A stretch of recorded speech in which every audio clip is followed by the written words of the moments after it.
Just because I cursed my boss after work, I actually transmigrated into a villainous heiress despised by the entire nation. I thought I'd be cannon fodder paving the way for the heroine's romance, but discovered the crown prince rejected his engagement to the saintess for me. The chief mage overturned the entire magic council for me. The elf knight changed for me, constantly seeking my affection. The handsome duke bought up all the nation's jewels for me. I never imagined these 4 top-tier gods would all become jealous over me. On a night in the 21st century, I dragged my exhausted body home to my rental apartment after work, just like many other corporate slaves. My supervisor's ridiculous demands kept looping endlessly in my mind. Sigh. Because I was too gullible, I joined this exploitative company right after graduation. Even now, I'm still doing the work of 3 people alone. Thinking about this, I immediately crack open a cold beer. I tilt my head back and chug several gulps, the cold liquid sliding down my throat. It feels so good my scalp tingles. I finally feel alive again. Actually, I've long grown accustomed to this corporate slave life, although I get frustrated at work every day. After work, I furiously curse the company and my boss. This way, I feel much better inside, and life goes on. But occasionally, I still stare blankly at the ceiling. I think, if life continues like this,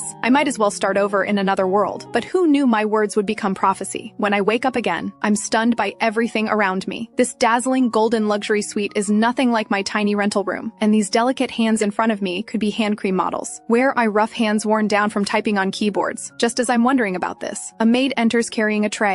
Seeing me awake, she immediately turns and runs out. Her movements panicked. I quickly get out of bed wanting to call her back, but discover something seems off about my reflection in the mirror after looking closely. Whoa, who is this red-haired beauty in the mirror? These eyes shine like freshly polished gemstones, and this aura radiates such overwhelming nobility. I press my face close to the mirror frantically. What on earth is happening? Hey, couldn't transmigration at least give me a heads up? Suddenly, chaotic memories flood into my brain, like someone inserted a USB drive full of dirt. Turns out the original owner is Christina von Luck, a notorious villainess. She loved making things difficult for servants, fabricated her own experiences, engaged in smuggling to satisfy her selfish desires, and even deliberately picked fights with her fiancé. She committed baskets full of misdeeds. Her reputation is so bad, even dogs avoid her. I instantly feel utterly helpless. Why does everyone else transmigrate before the plot begins, while I'm dropped right into a blame-taking situation? Even more panic-inducing, I don't even remember if I died. Before I can figure things out, the maid brings in a doctor, facing his questions. I immediately deploy my corporate survival skills. I act weak, saying my head hurts and I can't remember clearly. My mind is completely blank, like files have been deleted. My tone sounds innocent. The doctor nods gently, saying memory loss from shock is normal. He tells me to rest well and perhaps I'll remember in a few days. Hearing this, I quickly go along with his words. Then he observes me for a while and says my way of speaking seems different from before. This is not good. So I quickly change the subject, saying I want to rest and asking them to leave first. My mind screams warnings. I must not reveal the truth. Talking about body swapping will make them think I'm crazy. The original owner is already in trouble. Getting exposed means meeting my end. I cannot take that risk. Just as I learn from the maid that I've been asleep for 3 days and nights, the door suddenly slams open with a bang. A group of knights surges in, their imposing presence terrifying. The lead knight approaches me and calls my name with an icy voice. He says His Majesty demands my immediate presence at court. I point at myself with trembling hands, disbelief all over my face. An audience? A villainess like me doesn't deserve that, right? The knight says nothing more, simply lifting his chin coldly and gesturing for me to follow. His tone carries a warning, as if telling me not to try anything clever. I curse the original owner internally. Why should I take the fall for your misdeeds? A corporate slave's life is truly miserable. After being led into the great hall by the knights, I find the oppressive atmosphere overwhelming. The emperor, seated on the high throne, wears magnificent court robes. His gaze sweeps over me as he asks if I know why I've been summoned. My mind goes blank with nothing but panic, so I stammer that I don't know. As the emperor's aura instantly darkens, the lead knight beside me comes to my rescue, explaining that I've lost my memory from falling down the stairs. I nod vigorously. I must get through this somehow. At this moment, the original owner's fiancé Philip suddenly steps forward. His crown prince's court attire makes him look even colder, and the disgust in his eyes practically overflows. I quickly shrink into invisibility, burying my head lower, afraid of being targeted for scolding. Philip says my crimes won't disappear because of memory loss. His tone has no softness whatsoever. Cold sweat breaks out on my back. I don't understand what crimes he's talking about, so I hurriedly and respectfully ask what happened. Philip says that 3 days ago at 2 in the afternoon, the original owner tried to push Priscilla down the stairs, but ended up falling down herself instead. Even though I'm a Marcus's daughter, I still must answer for this crime. Hearing this, I suddenly remember that person. Priscilla is an adopted commoner lady. The original owner constantly mocked her. I complain internally. But even if the original owner disliked her, there was no need to go go this far. I want to defend myself, but my throat feels blocked and I cannot speak. I look up and meet Philip's gaze, along with the Emperor's furious stare. The knights also cast strange looks at me. At this moment, I finally understand what it means to be surrounded on all sides. My legs go weak, and I can barely stand, almost collapsing. Then Philip says, although Priscilla wasn't injured, I'm a dangerous person who must be monitored around the clock. I feel relieved, but also panicked. At least I won't be beheaded. But does monitoring mean being locked in a dark room? The knight beside me suddenly removes his helmet. I'm immediately stunned. His features are three-dimensional and profound, his nose bridge high and prominent, like a manga protagonist. I swear I've never seen such a handsome man in my life. Just as I'm secretly fawning over him, he tells me expressionlessly that starting today I'll be living with him. My eyes widen. Living together? Isn't this 24-hour surveillance? So I quickly suggest I can stay at the Marquise's estate and promise not to cause trouble, but Philip rejects this, saying he doesn't trust me. I'm left speechless. The original owner has so many scandals. She's really dragging me down completely. At this point, the Emperor adds that the lead knight will decide on his own whether to execute me. My legs nearly turn to jelly from fear. I don't want to die right after transmigrating. The knight also says whether my memory loss is real will soon become clear. Looking at his determined expression, I become even more guilty and frightened. On the way back, the knight and I sit facing each other, the silence frightening. I steal glances at him, thinking my life depends entirely on his mood. This is far too passive. Memories surface in my mind. The man before me is Cedric, the Duke's heir. After the original owner broke off her engagement with Philip, she pestered him, doing countless foolish things to flirt with him. Cedric has long been thoroughly annoyed. Thinking about this, my heart goes cold. This is a hellish starting situation. If I cause more trouble, I'm finished. The carriage arrives at the Duke's estate, just as I'm about to get off, silently mourning my hellish life ahead. Cedric extends his hand to me in a gentlemanly manner. I feel somewhat grateful, yet confused. A supervisor being so gentlemanly to a prisoner? After getting off the carriage, I look at the estate gates and my eyes go wide. This castle is truly magnificent. I envy this. This is a place a corporate slave could never afford in a lifetime. The butler leads the servants forward, bowing and welcoming us back to the estate. This is the first time I've seen such a grand reception. The butler inquires about my background. Cedric says please take care of it, and the butler understands. The butler makes a welcoming gesture and leads me to my room, respectful yet maintaining distance. Then the butler brings me to my prison. I'm shocked. The luxury is dazzling. I quickly say a small room would be fine. No need for such luxury, but the butler says this is Cedric's order and cannot be changed. Then he points to a bell nearby. Ring if you need anything. There are changes of clothes in the wardrobe. He also tells me to stay in the room and not go out. After speaking, he closes the door and leaves quickly. I watch his back and complain. He left so fast. I didn't realize I was this unwelcome. I sigh internally. The butler must know the reason I'm here. I reach out to open the wardrobe, wanting to change clothes. I'm shocked again. The wardrobe is full of beautiful dresses in numerous styles. At this moment, there's suddenly a sound behind me, asking if something happened. I jump in fright, nearly hitting the wardrobe corner. I turn around to see a maid holding a tray with an expressionless face. She says she knocked but got no response, so she entered on her own, and asks if the dresses aren't enough, and if she should add more. I quickly wave my hands. Enough! Enough! There are too many! I could never wear them all. The maid introduces herself as Hannah, saying she's here to serve me. She still speaks without emotion. She adds that her face is cold, because her muscles are stiff, and tells me not to mind it. I look at her expressionless face helplessly. I'm already starting to worry about my future life here. Hannah pauses and says the meal is ready. She'll take me to the dining room where Cedric is waiting for me. Hearing this, I instantly become nervous. My heart pounds. I have to see him again? Could he be planning to lecture me? Following Hannah into the dining room, maids push carts over, filled with various delicacies. My eyes widen. These are fine foods a low-paid corporate slave could never taste in a lifetime. I instantly forget about appearances and wolf down the food. My heart fills with happiness. This is so delicious. Just as I'm eating enthusiastically, I suddenly feel a gaze watching me. I look up to see Cedric. My heart panics and I start trembling. Why does he keep watching me? Are my eating manners too ugly? My mind starts overthinking. Could I be punished for violating dining etiquette? Cedric finally speaks, mentioning the food seems to suit my taste. His tone is calm. I quickly nod, feeling relieved inside. At least he's not scolding me. Afterward, we fall into silence. I wail internally. The sudden quiet is the worst. The awkwardness makes me want to dig into the ground. I can only find topics, mentioning the room and dresses are beautiful and expressing gratitude. Cedric says this is appropriate, adding that, although I'm a criminal, I'm also his guest. I'm puzzled inside. I originally thought I'd be treated harshly, but I didn't expect such courteous treatment. Before I can figure it out, Cedric says he'll leave first and tells me to take my time eating. I watch his back and breathe a sigh of relief. Finally, no more awkwardness. I eat while pondering pondering. As long as I'm still being monitored, the crisis isn't resolved. I need to increase his favorability. But what do noble ladies usually do? The original owner only knew how to play, but I can't sit idle. Just as I'm worrying, I see a maid coming to collect plates. I suddenly have a great idea. Cleaning! So the next day I borrow a maid's uniform from Hannah and earnestly sweep the courtyard. Before long, I see Cedric and the butler approaching. My heart panics slightly. Cedric sees me and frowns, asking what I'm doing. His tone carries curiosity. I quickly say I'm too bored, so I'm cleaning to pass the time. This confuses him even more. He doesn't understand the connection between boredom and cleaning. So I explain that labor suits me. After all, corporate workers feel uncomfortable when resting. Cedric still expresses confusion. After all, I previously loved ordering servants around and never did anything myself. I feel extremely embarrassed and add in a small voice that I also want to atone and make up for past wrongs. Cedric is stunned for a moment after hearing this, saying he's never heard me express guilt before. I quickly express my determination, saying I know I was wrong and want to do something. My eyes sparkle. Cedric is silent for a few seconds, then simply says, "Do as I wish," and doesn't stop me. My heart leaps with joy. Excellent, he agreed and didn't object to me working. The butler is about to step forward to dissuade, but Cedric says to let me do as I please. After all, in his view, I'll soon grow tired and dump all this work on others. Even the butler thinks the same. I didn't expect that being so sincere would earn me no praise at all. I roll up my sleeves defiantly. Just watch. I'll make you see me in a new light. Afterward, I clean even more vigorously, wiping tables and tidying the garden, completely energized. The maid's gazes change, muttering internally about how this lady has changed.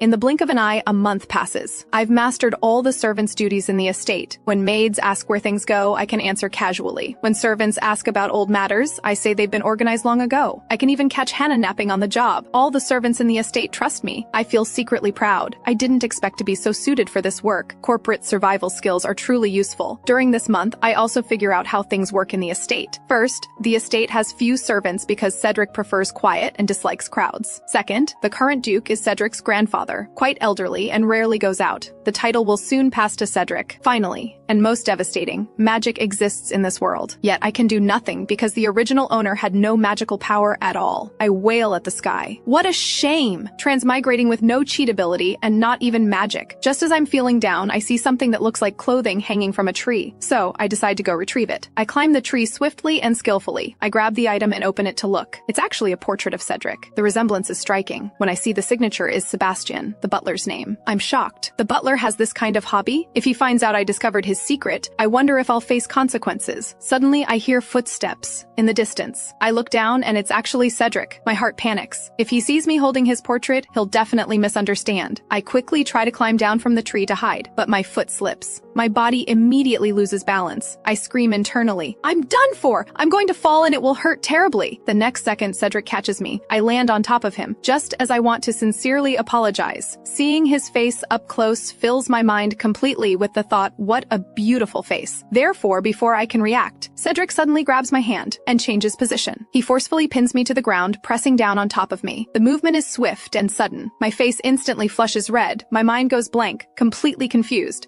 What just happened? Cedric comes to his senses and immediately gets up. He explains this is a knight's conditioned reflex, saying being pinned on the battlefield endangers one's life. I stand frozen for a moment before reacting. I quickly bow, saying it's fine and thanking him, then turn and run. Because at this moment, for some reason, my heart keeps racing wildly. This is truly strange. Cedric watches my retreating figure, standing motionless in place, falling into silence. In the room, the butler sees Cedric's expression and steps forward to ask if he's unwell. Cedric looks puzzled and asks what the butler means. So the butler mentions his face seems somewhat red right now. Hearing this, Cedric's heart stirs slightly. However, he stubbornly says the butler saw wrong, turning to open the wardrobe to find clothes, his ear tips still burning. After changing clothes, he says he's going out and asks the butler to handle things carefully. The butler asks where he's going. He only says he's going into the city and needs to report regularly. At the palace reception room, Crown Prince Philip is asking Cedric about the grimoire, questioning whether he's learned the hiding place from Christina. Cedric shakes his head and says not yet. Philip's tone is urgent as he presses why there's been no progress after living together for a month. Cedric falls silent, neither defending himself nor explaining further. Philip brings up what Cedric reported in his letters, asking if it refers to Christina doing servant work. He adds that the former Christina would never have thoughts of atonement, suspecting whether Cedric has taken her words seriously. Cedric says of course not, but his words pause, adding a hesitation. However, Philip interrupts him, saying there's no time to let him drag this out. His tone is serious. He instructs him to find out the grimoire's whereabouts as soon as possible. Cedric naturally understands the importance of this, because the grimoire is a relic of the founding Archmage, and this national treasure, the Grimoire of Final Hours, carries a legend in its legacy. According to legend, anyone opening it except the Chosen One will lead to the world's destruction. However, this legend's truth is difficult to discern, and whether the Chosen One truly exists remains unknown. Philip sighs that, under such tight security, the grimoire could vanish into thin air. The only clue is that witnesses saw Christina at the scene. Given the current situation, she's the most likely thief. Hearing this, Cedric states that witness testimony alone cannot justify a formal arrest. Philip sighs, saying concrete evidence is indeed needed before taking action. He also instructs Cedric to keep his actions discreet and not too conspicuous, because Christina's family holds significant power, making the situation delicate to handle. He hopes to avoid further deterioration in relations with their family, which would create problems. Cedric interjects to remind him that the relationship deteriorated entirely because Philip broke off the engagement. Philip awkwardly responds, that's precisely why he asked Cedric to approach her. After all, Christina is so interested in Cedric that building a good relationship shouldn't be difficult. After hearing this, Cedric remains silent, neither responding nor taking a stance. Philip asks what's wrong and whether he's facing difficulties. Only then does Cedric speak, asking how exactly to build a good relationship. Philip spits out the coffee he just drank, clearly not expecting Cedric to be completely clueless. He says helplessly that he'll have to teach from scratch, his tone full of disbelief. He then offers suggestions, telling him to try giving gifts, dining and chatting together, and perhaps smiling at her. Cedric listens with a completely blank expression, clearly having no experience with such matters. Seeing this, Philip says no more, only asking him to do his best, his tone full of helplessness. In the carriage on the way back, Cedric repeatedly recalls Philip's words. He remembers Philip reminding him not to take Christina's actions seriously. Then he recalls how Christina has been during this month at his estate. He begins to feel confused. After returning to the Duke's estate, he stands on the balcony observing Christina's every movement. Seeing her discussing work with the servants, he thinks about how she's diligently working today, completely different from before. He can't help but wonder if she's an imposter, but quickly dismisses this thought since he's already confirmed she's the real person. He feels the difference between her current self and his perception of her is too vast. She no longer has her former overbearing arrogance. Moreover, she bustles about working earnestly, lively like a small animal. He finds himself unable to look away. Realizing his thoughts have strayed off track, Cedric quickly snaps back to attention. He wonders silently why he's like this. Perhaps observing too long has caused him to develop sympathetic feelings. Scenes from earlier resurface in his mind. He happened to see her climbing a tree to retrieve something. Accidentally, he saw her lose her footing and fall from the tree. At that moment, he rushed forward without thinking. The instant he caught her, her entire weight pressed down on him. That was the first time he saw her face so clearly at such close range. His heartbeat suddenly accelerated uncontrollably. The more he thinks about it, the more certain he becomes that Christina is truly like a different person. On the other side, I stare at the pile of shimmering clothes and jewelry that suddenly appeared in my room, my mind going blank. I quickly call Hannah over and ask what's going on. Hannah holds the gift boxes and says these are all gifts Cedric wants to give me. I'm completely stunned after hearing this, unable to believe my ears. What? Cedric sent these? I ponder. This is too unexpected. But the next second I realize something is wrong. My whole being feels unsettled. Today clearly isn't my birthday. Why would he send so many gifts? Hannah picks up these gifts and speculates that perhaps Cedric has fallen for me. I immediately dismiss this speculation. Then a terrible thought flashes through my mind. Could these be gifts before execution? Could he be settling accounts for that previous incident? Thinking this, I can't help but burst into tears, my heart filled with fear. At this moment, there's a knock at the door. Hannah hurries to answer it. The door opens and Cedric's tall figure appears before me. This makes me freeze instantly. He actually came in person. My heart starts pounding wildly. However, he only calmly asks my opinion of the gifts. His voice reveals no emotion. Even though he asks this, I'm so nervous my tongue nearly ties itself in knots. Meeting his profound gaze, I tremble all over in fear, stammering that I'm very happy, my voice shaking uncontrollably. He sees through my forced response at once, telling me I needn't accept against my will. I hastily explain it's not that I dislike them, just that I have no use for so many valuable items. He meets my eyes, then suddenly proposes dining together, and moreover eating every meal together. This leaves me dumbfounded on the spot, not understanding his intention. In the dining room, we sit facing each other. The atmosphere is extremely delicate. This familiar scene reminds me of previous awkward experiences, so I muster courage to ask if he's looking for me about something. He says there's nothing particular, just wanting to spend time with me. This answer makes my little heart skip a beat involuntarily. momentarily. I wonder if he's really fallen for me, as Hannah suggested, but I quickly come to my senses. How could this be possible? My character setting is a vicious heiress. Then he smiles softly and says having company for meals feels quite nice. These words are like a ray of sunlight quietly illuminating my heart. I wonder if all this time he's been dining alone in this vast mansion. Later, Hannah combs my hair while listening to me ramble. I ask puzzledly why he specifically wants to dine together when we already see each other often during work. Hannah says playfully that perhaps he wants to monitor me openly. This statement makes me instantly nervous like a startled rabbit, but she seriously adds that she thinks he wants to close the distance between us. I wave my hands in denial repeatedly, yet my cheeks flush involuntarily. However, thinking carefully, I really must work hard to improve my relationship with Cedric. So, at dinner, I start looking for topics, asking if his parents live with him. He answers briefly that they have passed away. His voice suddenly becomes somewhat somber. I immediately realize I said the wrong thing and wish I could bite off my tongue. His expression becomes somewhat gloomy, so he rises to take his leave and exits the dining room. I'm filled with regret, cursing myself for being such a fool. I've ruined the relationship that was finally improving. I must apologize. This thought makes me chase after him immediately. Just as I open the door, I encounter the butler passing by. So, like a child who's done wrong, I explain the situation to the butler. After listening, the butler sighs softly and says, "I see." I hesitate before asking about Cedric's parents' past. The butler indicates his willingness to tell me about this matter,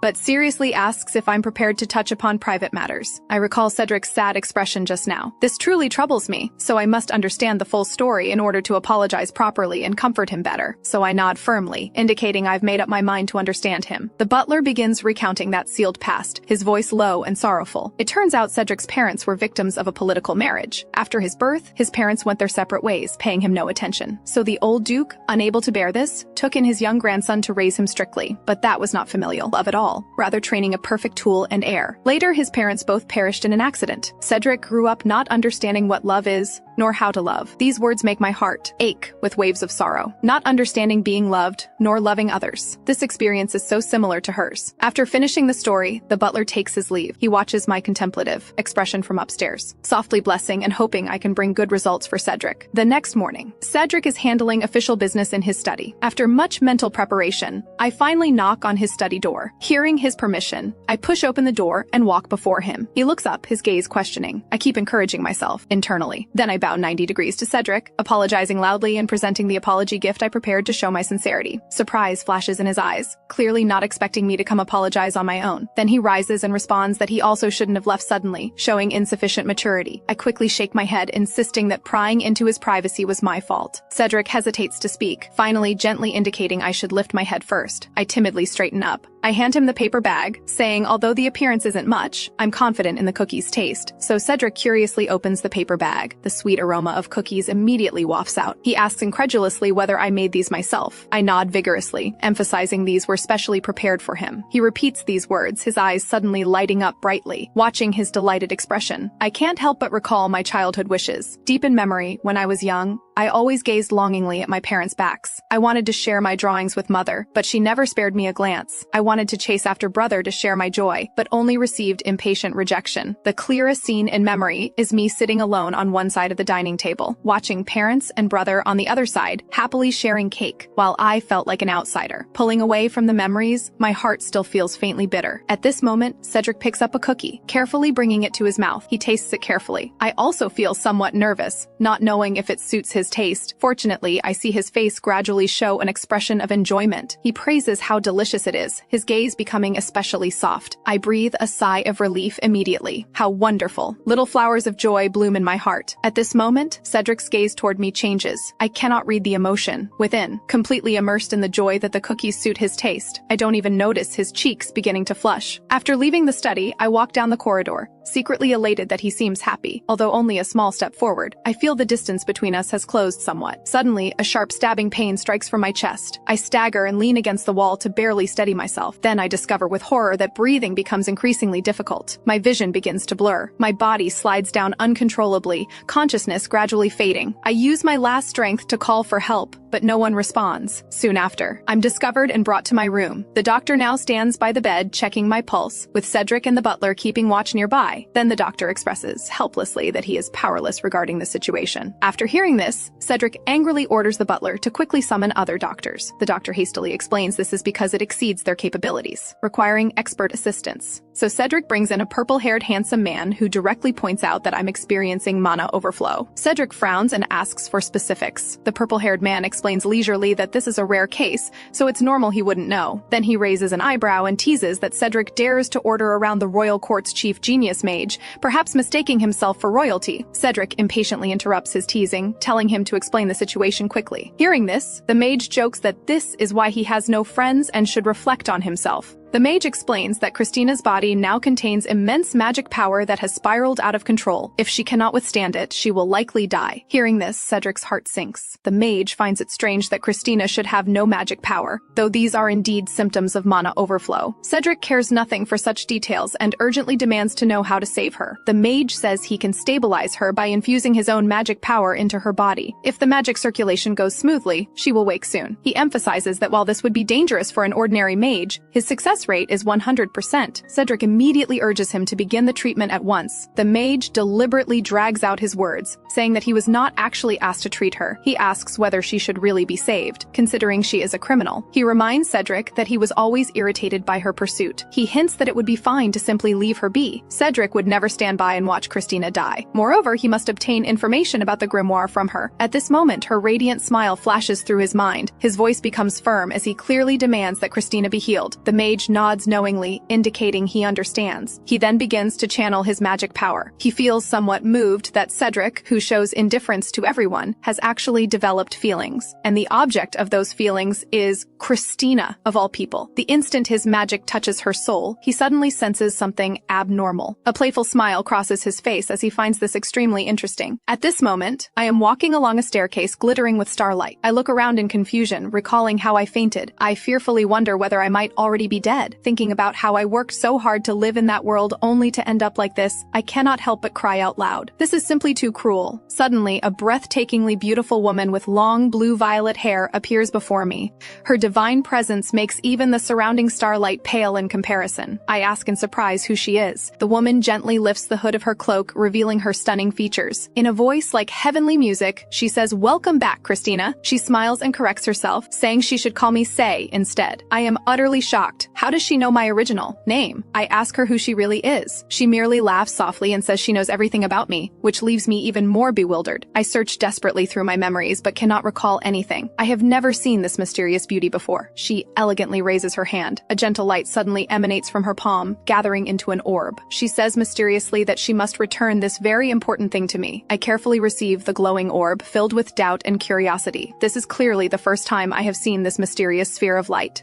Just as I am about to ask, I notice that her figure is gradually becoming transparent. Before vanishing completely, she says softly that I must persevere in the future. I reach out urgently, wanting to ask what she means by the future, but she does not answer and instead disappears bit by bit before my eyes. She leaves me alone with tears streaming down my face because I am not even certain whether I am still alive. Suddenly, a pleasant voice pulls my consciousness back to the real world. Opening my eyes, I see a handsome purple-haired man staring at me with great interest. This startles me so much that I start screaming. My reaction amuses him, and he laughs, appearing quite delighted. He introduces himself as Cyril, the genius royal court mage, and mentions he has long heard of my reputation. I calm down somewhat, and begin to wonder why a mage would appear in my room. He explains that this is because I experienced mana overflow symptoms, a rare condition that only afflicts those with excessive magic power in their bodies. Hearing this, I become even more confused. I tell him that my body should originally have no magic power. He nods thoughtfully and says that originally there was indeed none, but now for some reason there is.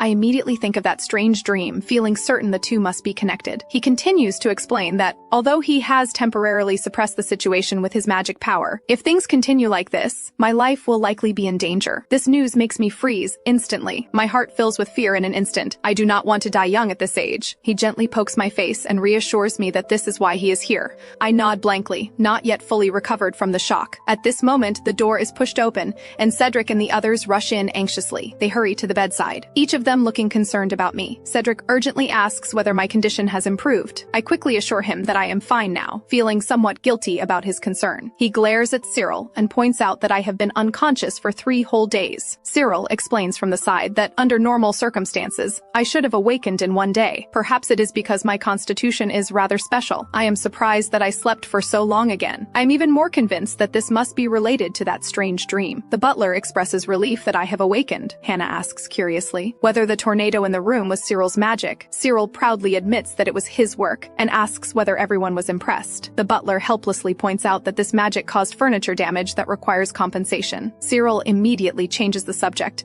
and asks how I am feeling now. He gently touches the top of my head, and his expression suddenly becomes thoughtful. I nervously ask whether something bad has emerged. He denies this and instead announces surprising news. He says I can now use white magic. This unfamiliar term causes everyone present to show confused expressions. Cyril explains that this is a rather rare type of magic that only those with the blessing of the moon can use. I am completely lost and unable to follow the conversation, realizing I lack knowledge about magic. I quickly raise my hand and request that he explain in simpler terms. Cyril then begins to patiently explain that about 80% of people in this world possess a small amount of magic power and can use simple magic. He uses Cedric as an example, saying he can only use magic like a match flame, which shows his magical ability is quite limited, like most people. People like me, who originally had no magic power, actually make up 10%. People like him, who are born with powerful magic power, are even rarer. He adds that mastering powerful magic requires long-term practice. After hearing this, I silently complain that magic seems less convenient and practical than tools. He continues to explain that people with magic power are usually blessed by the 4 elements. I raise a question, saying that I received the blessing of the moon instead.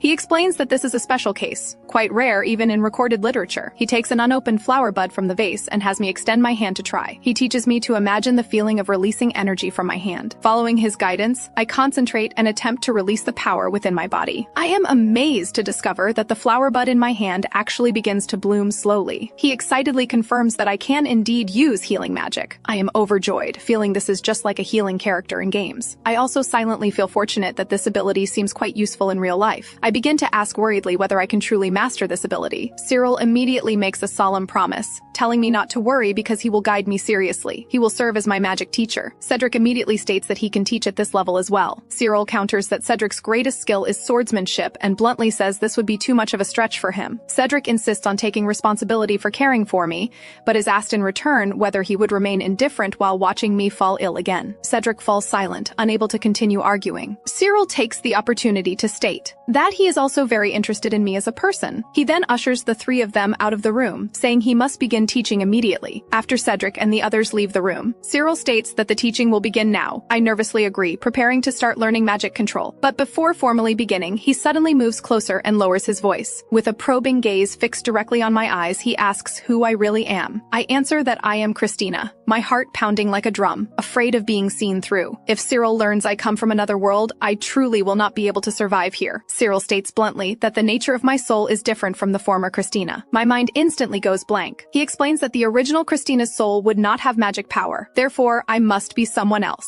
I can deceive others, but I cannot deceive him. My heart skips a beat, not knowing what to do. Under his pressure and persuasion, I stammer through the story of my transmigration. I thought he would send me to a laboratory, but unexpectedly, after hearing everything, Cyril's eyes light up with excitement. He rubs his hands together and says, "This is so interesting." He says he originally thought it was just a soul swap, but it turns out to be a visitor from another world. I quickly grab his sleeve and beg him to keep it secret. Cyril says he hates trouble the most and agrees readily. I finally breathe a sigh of relief, but he changes the subject and says he wants to study my magic power in exchange. My heart skips a beat again. I bolt upright from the bed, fearfully wondering whether he really intends to use me as an experimental subject. Cyril smiles and says he will teach me to control my magic power so he can observe it more closely. He then begins asking how much magic power exists in my original world so he can better train me. I reply awkwardly that there is no magic in our world. After his surprise, Cyril claps his hands and announces that since there is no foundation, intensive training must begin. He says if I have another mana overflow incident, no one will be able to save me again. So I must work hard to survive. Time flies by quickly. 1 month later, having just completed training, I collapse flat on the ground, my legs as weak as noodles. I silently complain that Cyril's intensive training is exhausting enough. Cyril walks over at this moment and says I have made great progress. He asks if I can feel it. I quickly nod and say, I can control my magic power now. Cyril nods and says, then there will be no more mana overflow incidents in the future. My eyes light up, happily thinking that after working so hard for so long, I have finally succeeded. But he says the training must continue until I become a royal court mage. I instantly deflate. feeling the road ahead is still long. Cedric walks over at this moment and comes to my rescue, saying I do not seem very enthusiastic about this. He turns to Cyril and says coldly that since the training is finished, he should leave. Cyril says he will continue to come for spot checks. Watching the two of them bicker, I think to myself that magic is more troublesome than I imagined. Cedric exposes him, saying Cyril just wants to use spot checks as an excuse to wander around the estate. During this time, he has not only caused damage freely around the estate, but also devoured sweets excessively, and even slept directly in Cedric's bed, living quite carefree. Hearing this, Cyril quickly changes the subject and says I have been super serious about training lately. I look at him and silently grumble that he is using me as a shield again. Cyril even takes my hand and says staying with me for a lifetime would never be boring. Cedric glances between Cyril and me, the jealousy in his eyes quite obvious. Cyril suddenly suggests having me heal Cedric's hand injury as a test of results. I freeze for a moment. Cedric also freezes and asks how Cyril knows he has an injury on his hand. Cyril says he happened to see him get injured during sword practice. He also teases whether something or someone distracted him. Hearing this, Cedric's gaze turns toward me. This burning gaze makes my face feel a bit warm. Cyril ignores him and pulls his hand over, wanting me to cast healing magic on him. I feel a little nervous. I look at the bandage on Cedric's hand and quietly wonder if I can remove it to take a look. After receiving permission, I begin to carefully unwrap the bandage. After removing the bandage, I see the wound and cannot help but feel distressed. Cedric says this minor injury is nothing. I shake my head thinking he is definitely putting on a brave face. I concentrate and channel my magic power. Light instantly illuminates the surroundings. Cyril stares at the light and says my magic power fluctuations are somewhat different, much more powerful than he imagined. He suddenly makes a sound of surprise and says Cedric's skin seems to have become smoother. He then quickly lifts Cedric's clothes and says he needs to examine this properly. I quickly turn my face away in embarrassment. Just as I am extremely embarrassed, Cyril calls out to me. He says I overdid it. I turn my head in confusion, not knowing what went wrong. Turning my head, I see Cedric bare-chested, his 8-pack abs quite striking. Cyril says his entire body is now tender and smooth. Cyril pats my head and says it seems I still cannot control the intensity. He then begins examining Cedric's body, saying this healing magic is more powerful than what the books describe. He turns his head and jokingly asks whether I might be a little monster to be this powerful. I scratch my head and smile somewhat bashfully. In another room, a young man stares down at the letter in his hands. The letter is from Crown Prince Philip, saying between the lines that Christina seems to have reflected and become well-behaved recently. He looks at the letter and snorts. He does not believe it at all. In his view, Christina could never possibly reflect on her actions. He decides he must personally visit the Duke's estate to see the situation. This time, he will definitely expose her false facade in person. One day, Cedric, Cyril, and I are eating cake in the garden. The warm sunshine is relaxing. Cyril's fork never stops as he devours cake with a satisfied expression. I watch him in amazement, thinking this person must be a sweets fanatic. Cyril looks up at me and urges me to eat some sweets too, because sugar makes people happy. Looking at all this beauty, I think to myself that since Cyril arrived, the dining table has indeed become much livelier than before. At this moment, Cedric's gaze falls on me. He notices my little move of shifting bread to hide carrots. He tells me not to be picky and to eat them obediently. I reluctantly agree and begin eating the carrots. The carrots taste bland and mushy as I chew. I swallow hard with a frown. They taste absolutely terrible. Cedric watches me silently the whole time. Then he suddenly reaches out, his fingertips brushing the corner of my mouth to wipe away breadcrumbs. The gesture is gentle. My face flushes instantly, my hands freeze,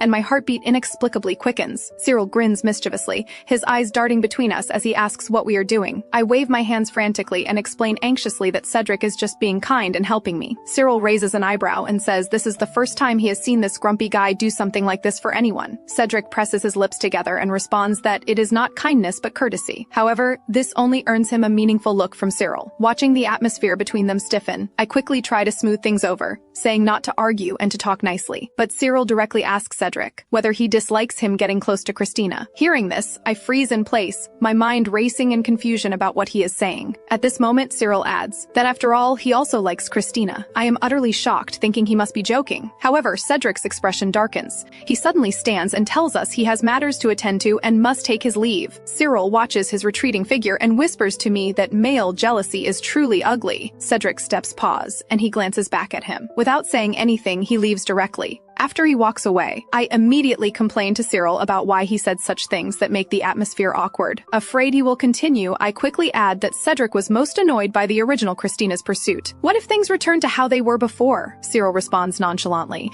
that he is telling the truth and even suggests I test Cedric's reaction. I quickly refuse, saying no. On the other side, Cedric soaks in the bath. His abdominal muscles appear and disappear through the steam, looking quite attractive. He asks himself repeatedly in distress whether he is jealous. Jealous of Christina. Her blushing face suddenly suddenly flashes through his mind, very clearly. Cedric snaps back to his senses. He raises his hand and slaps himself. Water splashes. He takes a deep breath and forces himself to calm down. He thinks that Christina is a criminal and that getting close to her is only to find out the whereabouts of the grimoire. He only needs to report the information he obtains to Philip. He must not think about anything else. The next day is sunny. The sunshine feels warm. I am pulling weeds in the garden. Looking at the cleared ground, I feel delighted, thinking how wonderful it feels when effort brings results. Compared to working overtime until midnight in the past, this feels like living in paradise. I cannot help but sigh. Before, there was no overtime pay and I was exhausted. Now I have wages and my efforts are recognized. Recalling how Cedric said to accept wages if I want to work, I feel warmth in my heart. He actually cares about me. At this moment, I think of something else. My hands suddenly stop. I recall how Cyril asked Cedric yesterday whether he dislikes him getting close to me. My face heats up again. I quickly dismiss these thoughts. No,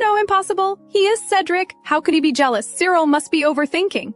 But the more I think, the more confused my thoughts become. I want to find Hannah, but she has gone somewhere. I shout at the sky, asking why there is no one around at this moment. How frustrating! My voice drifts through the garden. Suddenly, a whirlwind sweeps through, lifting the freshly pulled weeds. I quickly squint. It is somewhat blinding. The whirlwind stops. A small green and white cat appears before me with tiny wings on its back. I am very surprised. Is this a cat? How does it have wings? At this moment, the young man beside the small cat speaks. I recognize this young man. He is my adopted brother, Rufus von Luck. He was adopted by the Marquise couple from distant relatives. The Marquise planned that once the original Christina married into another family, he would inherit the estate and title. Therefore, his relationship with the original Christina was extremely poor. I steal a glance at him and discover that his hostile gaze pierces like needles. I am frightened and dare not move. He asks sharply whether I am scheming something. I fear he has misunderstood me and want to explain that the person inside this body has long since changed. But seeing his gaze shows no softening whatsoever, remaining sharp. I suddenly freeze. I think of my own brother. They should be close siblings. How did things become like this? My heart begins to ache. However, just as I am about to speak to him again, I see Hannah charging over with a long spear. The spear gleams coldly. I shrink back in alarm, my heartbeat racing. Hannah explains that Cyril's magic detected an intruder, so she came to protect me. After speaking, she points the spear tip at Rufus, her grip steady as if rooted. I quickly rush over and hug Hannah, terrified she might actually attack. I frantically explain that this person is my brother and signal her to lower the spear quickly. Hearing the word brother, Rufus frowns and glances at me, his face showing undisguised disgust. Hannah tilts her head and examines Rufus, then looks at me, her face full of confusion. She thinks Rufus and I look nothing alike. Cyril strolls over leisurely. He looks Rufus up and down, a smile on his lips, greeting him with some teasing. Rufus snorts coldly. His gaze instantly turns cold,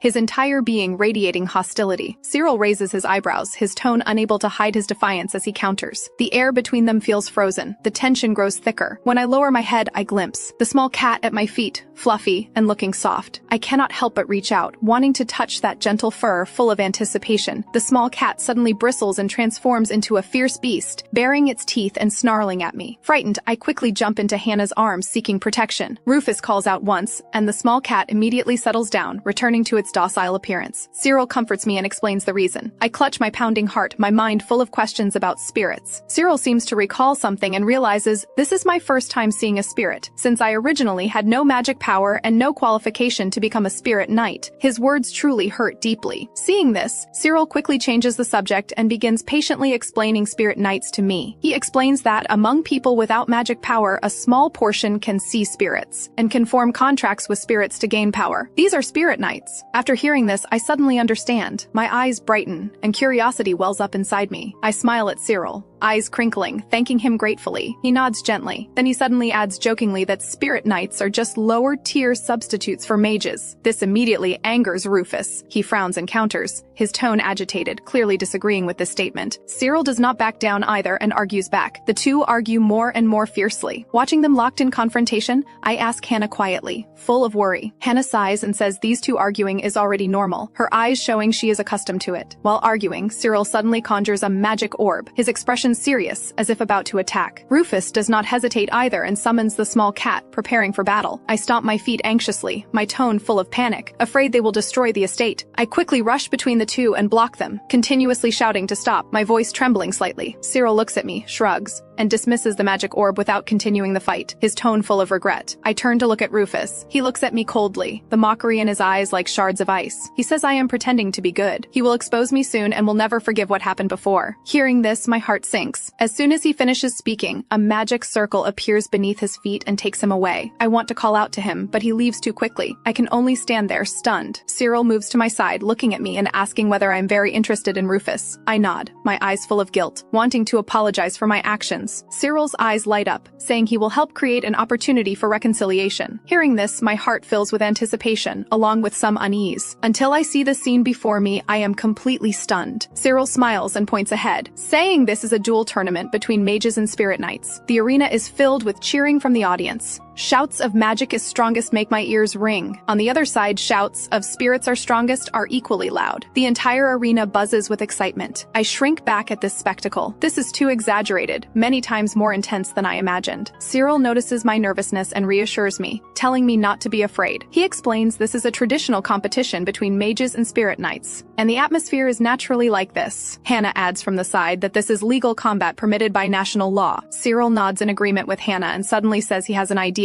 He says he can first beat Rufus Black and Blue in the arena, then have me heal him with magic. This way, Rufus and I can use the opportunity to reconcile. I am stunned, speechless, my mind full of questions about what kind of reconciliation this is. Cyril ignores my reaction and suddenly looks back at Cedric in the distance. His gaze carries some teasing. He asks curiously why Cedric came here. Cedric answers that he came to monitor me. Hearing this, I follow Cyril's gaze and discover Cedric is sitting beside me, his expression calm and undisturbed. As I sit down, I think he probably believes that with Rufus here, I might reveal some information. While thinking this, I suddenly notice Cedric's gaze falling on me. I instinctively look up and meet his eyes directly. Cedric acts as if burned and quickly turns his head to look elsewhere. Watching him avoid my gaze, I wonder whether he is still upset about Rufus intruding into the estate. After hesitating for a while, I still cannot help wanting to ask clearly, afraid he is truly angry. Cedric gently shakes his head and says he does not particularly mind this matter. He also says that a brother visiting his sister is very normal and nothing to be angry about. He only hopes that next time Rufus comes, he can give advance notice so he can be properly received. My heart warms, I smile and thank him for being so reasonable. Cedric looks at my smile, his cheeks burning, his gaze somewhat dazed, as if mesmerized. His gaze remains fixed on my face. I feel somewhat strange being stared at and wonder what he is looking at. Just then, Cyril suddenly calls out to me, saying Rufus will compete next and tells me to hurry and watch. As Cyril speaks, he points toward the arena. I look in the direction he indicates and see Rufus is back. He stands in the center of the arena, posture upright, looking quite imposing. At this moment, Cyril shouts toward Rufus, telling him not to lose to anyone else before losing to him. Hearing this, Rufus immediately turns back and glares at Cyril. His eyes are full of defiance. Cedric looks at Cyril, puzzled about why he is not preparing for the match. I also look at Cyril curiously, wondering why he keeps staying in the audience seats. Cyril answers that he is the previous tournament champion, so he does not need to participate in the preliminaries and can enter directly in the finals. Saying this, he takes the opportunity to move closer to me and says choosing him as a partner is absolutely worth the value. He also adds that Rufus is a highly favored popular contestant among spirit knights, telling me not to worry too much about his match because his abilities are strong. Hearing this, I feel a bit of pride, since he is my brother after all. But thinking about Rufus's attitude toward me, I cannot help feeling somewhat dejected. Soon, Rufus's opponent enters the arena. He is a muscular bald man who assumes a fierce posture and clenches his fist toward Rufus in intimidation. Rufus remains calm, looking at the bald man's muscles with an expression of indifference. The bald man is provoked by Rufus's attitude and swings a punch at him with full force. The fist moves quickly and is about to make contact with Rufus's body, but before the bald man's fist reaches Rufus, green vines suddenly emerge from beneath the bald man's feet, instantly wrapping around his limbs and rendering him immobile. Rufus manipulates the vines and says calmly that these muscles are merely decorative. As he speaks, he controls the vines to lift the bald man, then casually tosses him outside the arena. The bald man crashes heavily outside the arena, unable to move his limbs. The referee immediately runs over and announces that Rufus has won. He successfully advances to the finals. The audience erupts in cheers. I also cheer excitedly along with them. I am genuinely happy for Rufus, but he turns back and glares at me coldly. That icy gaze instantly dampens my spirits and all the excitement disappears. Cyril begins comforting me again, then changes the subject and says he will compete in the next match and wants a reward if he wins. Before he finishes speaking, Cedric draws his sword and points the blade at Cyril, interrupting him. Cedric looks at me with a serious tone, telling me not to listen to Cyril. Cyril persists, saying he wants a reward to boost his motivation. Before I can react, Cyril Cyril declares on his own that I have already agreed. This angers Cedric so much that he swings his sword at Cyril,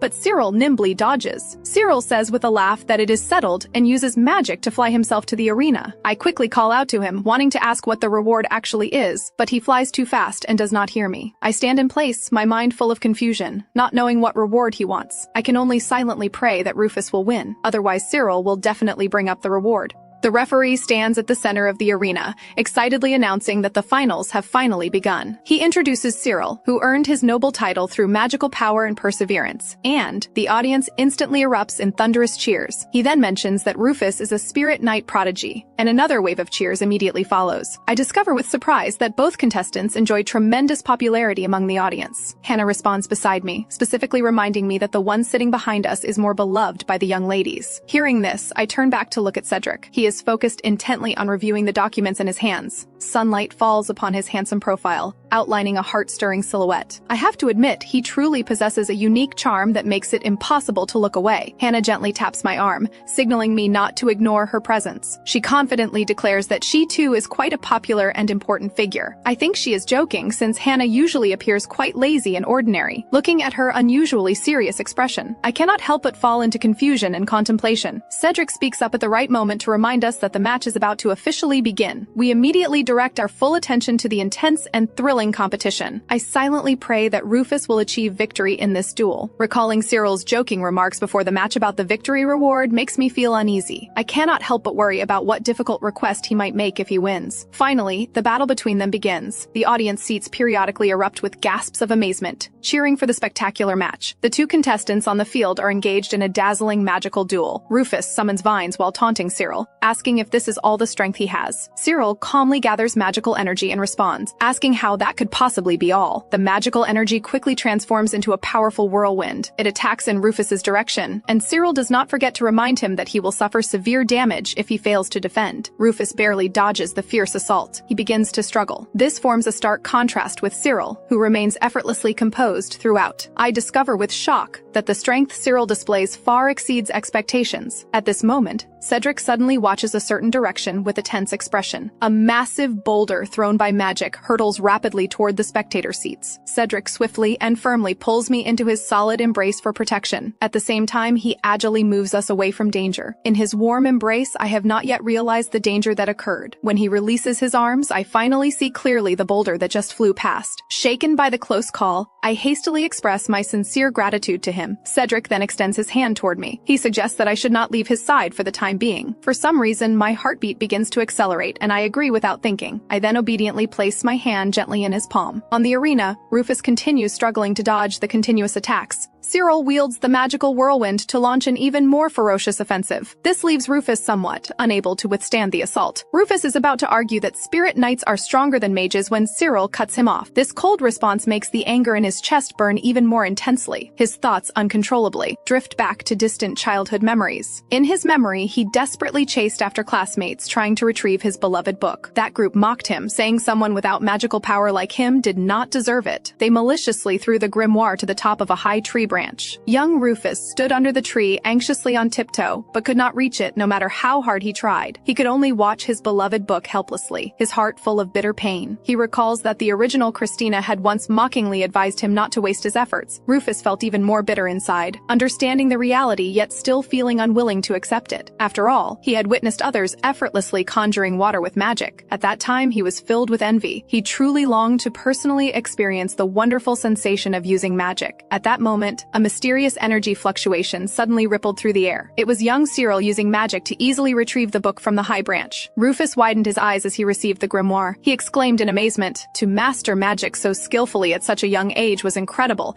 and Rufus hastily expressed his gratitude. Cyril proudly introduced himself, explaining that he entered this noble academy through exceptional talent. He noticed the grimoire and curiously asked Rufus about the situation. He then looked Rufus up and down. He then bluntly pointed out the fact that Rufus completely lacked magical talent. This assessment instantly plunged Rufus into deep disappointment and dejection. Cyril stated frankly that even Uli would be useless, and that he should put his energy elsewhere, then turned and left the scene. This left Rufus standing there stunned, his entire body frozen as if under a paralysis spell. His heart was filled with resentment as he held back tears, unable to understand why those who could use magic were all so arrogant. As he wept, a faint cry caught his attention, and Rufus looked in the direction of the sound. He discovered the sound came from a nearby large tree, and he hesitantly reached out to touch it. The tree suddenly burst forth with brilliant light. Then a mysterious cat spirit appeared before his eyes. Surprisingly, Rufus could actually understand the cat's language. The little cat softly offered to help, proactively proposing to form an eternal contract with him. Rufus felt confused yet faintly hopeful about the changes that might occur in the future. He involuntarily recalled all the unfair treatment he had experienced before. He made up his mind to establish a contract with this mysterious being, longing to prove through this power that he was not worthless. So this time, he absolutely cannot lose. He calls out the little cat's name, Mimi. He signals that now is the time to show the world their true power. The two gradually draw closer to each other and begin the magical fusion process. The blinding light forces me to close my eyes to avoid the intense brightness. When I open my eyes again, I discover with surprise that Rufus has completed his transformation. This shocks even Cedric. Seeing this, I curiously ask whether this transformation signifies tremendous power. Cedric indicates this is also his first time witnessing it, marveling that the legendary spirit, sorcerer, truly exists in this world. Hearing this, I cannot help but feel genuinely delighted by the talent Rufus has displayed. On the arena, Cyril calmly points out that merely changing appearance is meaningless. Rufus firmly states that he will show his opponent true strength. He then swiftly launches a powerful and fierce attack towards Cyril. Cyril quickly sidesteps, dodging the attack with fluid and elegant movements. His face involuntarily reveals an expression of incredulous surprise. That fierce attack leaves a shocking crater in the ground. Cyril watches this astounding destructive power with disbelief. Rufus explains that this is a completely new combat method after fusing with a spirit. Rufus then continuously launches fierce magical attacks. Cyril can only keep dodging the energy orbs. Rufus questions whether constantly evading counts as the proper response. Cyril helplessly states that he really does not wish to be flattened by these energy orbs. Rufus vows that starting today, he will completely overturn the established notion that spirit knights are weaker than mages. He gathers his strongest energy to prepare the decisive strike. Cyril simultaneously begins gathering his own magical energy orb. The two powerful forces collide intensely in the air, bursting with light. I am deeply captivated by this spectacular duel. At this critical moment, I suddenly notice something abnormal. Rufus's aura has somehow turned black. At this moment, Rufus on the arena remains completely unaware. He keeps repeating in his mind that he will win, that he clearly has the upper hand now. Across from him, Cyril's movements controlling magic gradually become strained. A wave of secret satisfaction surges within Rufus. Finally, he can show these arrogant people what he is capable of. Suddenly, a wave of discomfort strikes, and Rufus painfully furrows his brow.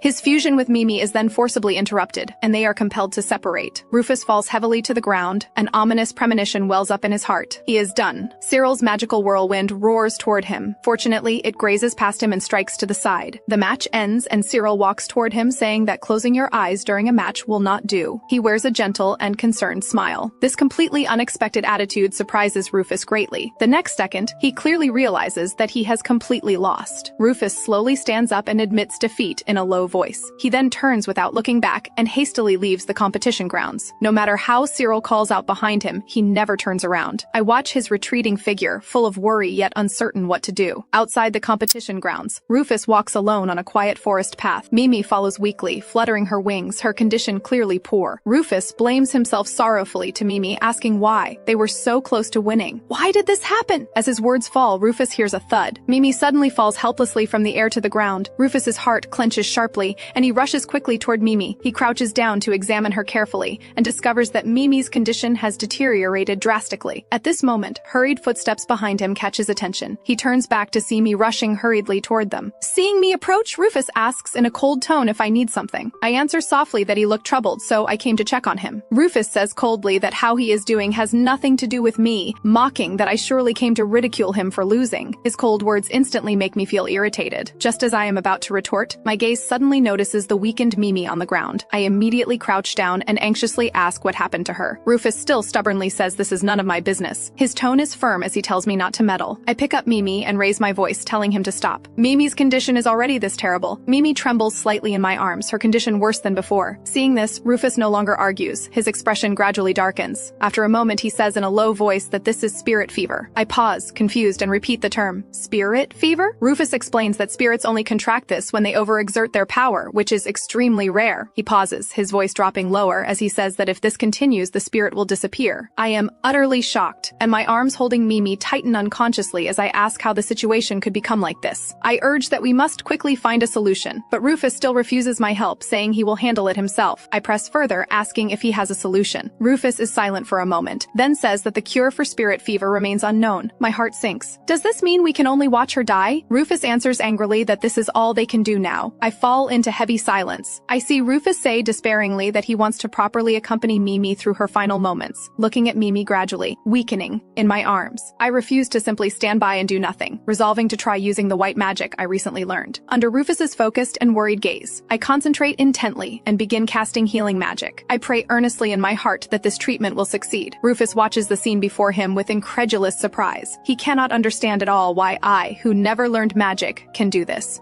But at this moment, I have no time whatsoever to answer his questions, because I must use all my strength to save the weakened Mimi. At this time, Cedric's steady voice sounds at the right moment to explain. This is a special type of white magic used specifically for healing. Hannah also appears and adds that this is a new skill I recently learned. Before Rufus can react, Cyril appears beside him and says to confidently leave Mimi in my care because they all trust my healing abilities without reservation. With this trust, I continue casting the spell, and warm light envelops Mimi. Her weakened condition gradually begins to improve under the magic's effect. Mimi's eyes regain their luster, and she gradually recovers her vitality. She immediately leaps up and embraces Rufus in an emotional reunion. Rufus holds his regained companion tightly, unwilling to let go. He apologizes, saying it was all his fault that she fell into such dire straits. Mimi shakes her head, indicating she does not blame him, and their emotions sincerely intertwine. I say with relief that it is wonderful she has recovered her spirits, feeling a weight lift from my heart. Rufus turns toward me and bows, thanking me for my timely assistance. He admits that he may have misunderstood me all along and expresses sincere gratitude. I hastily say that I only did what should be done and that excessive courtesy is unnecessary. I then carefully inquire whether we can get along well from now on. I hope to take this opportunity to resolve the past misunderstandings between us. Unexpectedly, Rufus still refuses me outright. This instantly makes me feel an indescribable sense of defeat. However, he then says somewhat bashfully in a low voice that he can acknowledge me as his sister. This unexpected acknowledgement fills my heart with joy after hearing it. He has finally acknowledged me. I have finally succeeded. It truly fills me with joy. At this moment, Cyril approaches Rufus, and Rufus assumes he will mock him. However, Cyril extends his hand,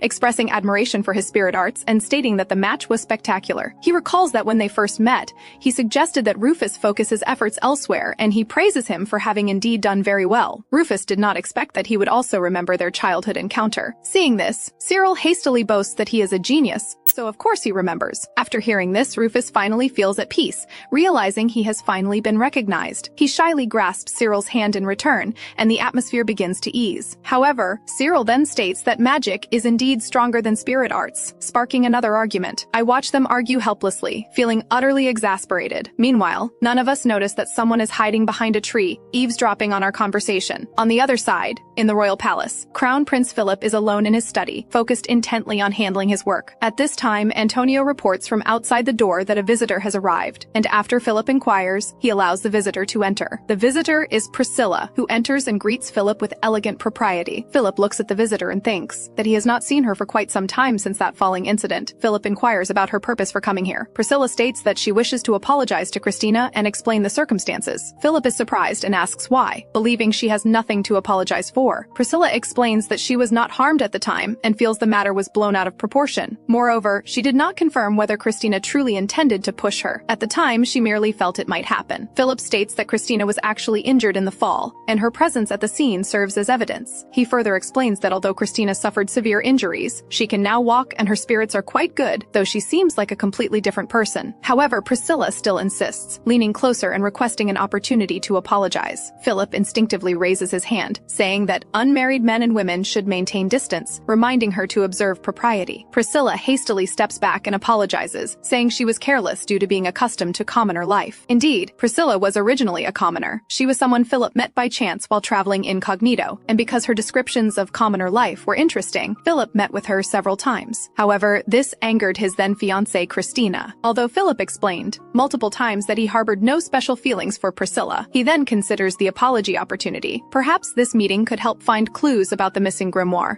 He believes that given Christina's impulsive nature, she might very well let something slip. After careful consideration, Philip finally agrees to arrange this meeting. He deliberately chooses a relatively appropriate location for the meeting. At the ducal estate, I hear that a party is to be held, and I express surprise while eating. Cedric confirms that this is correct, and that Philip has issued instructions. Furthermore, he requires that I must attend the party. Philip, I sigh inwardly, truly not wanting to be involved with him. I imagine he likely feels the same way, with both of us reluctant to have much contact. I am well aware that I have no right to refuse such a request. It appears this palace party is unavoidable. Cyril picks up a piece of cake and comforts me, telling me to relax and saying he will bring Rufus along that day. Rufus looks surprised, clearly unaware that he must also attend. Cyril deliberately teases Rufus, saying he is actually going because he worries about me. Rufus's ears turn slightly red, and he stubbornly says he is not worried, merely going to supervise me. Cyril laughs and exposes that his implication is precisely to accompany me, making Rufus even more embarrassed. I watch from the side, smiling and remarking how good their relationship is. Suddenly, I cannot help but feel curious. I ask Rufus what the reason was for him disliking me initially. From my memories, I was happy every day when Rufus first arrived. Yet at some point, his gaze toward me gradually filled with hostility. I must understand that my memories are those of the original Christina, which means that what she does not remember, I cannot possibly remember either. Rufus stares at me, his tone full of disbelief, asking how I dare to have forgotten. He says I did terrible things to him, but I have no recollection whatsoever. I hastily press him to explain what he means. Rufus says I put insect eggs in his desk, along with slimy substances. Insect eggs? My face is full of shock, with absolutely no memory of this in my mind. Rufus continues, adding that I always enjoyed using such things to frighten him and torment him. He shudders, recalling it now, saying those wriggling things were disgusting. After hearing this, I am even more astonished, unable to comprehend that the original would do such things. I sigh, thinking that the original's way of interacting with people truly required significant improvement. Soon the day of the party arrives. The royal palace is extraordinarily lively, with people engaged in conversation and laughter. Cedric and I attend in formal attire, and seeing such a magnificent scene for the first time, I cannot help but marvel. Seeing this, Cedric asks softly whether I am truly that surprised. I inwardly cry out in alarm, knowing I must not let him detect any flaws.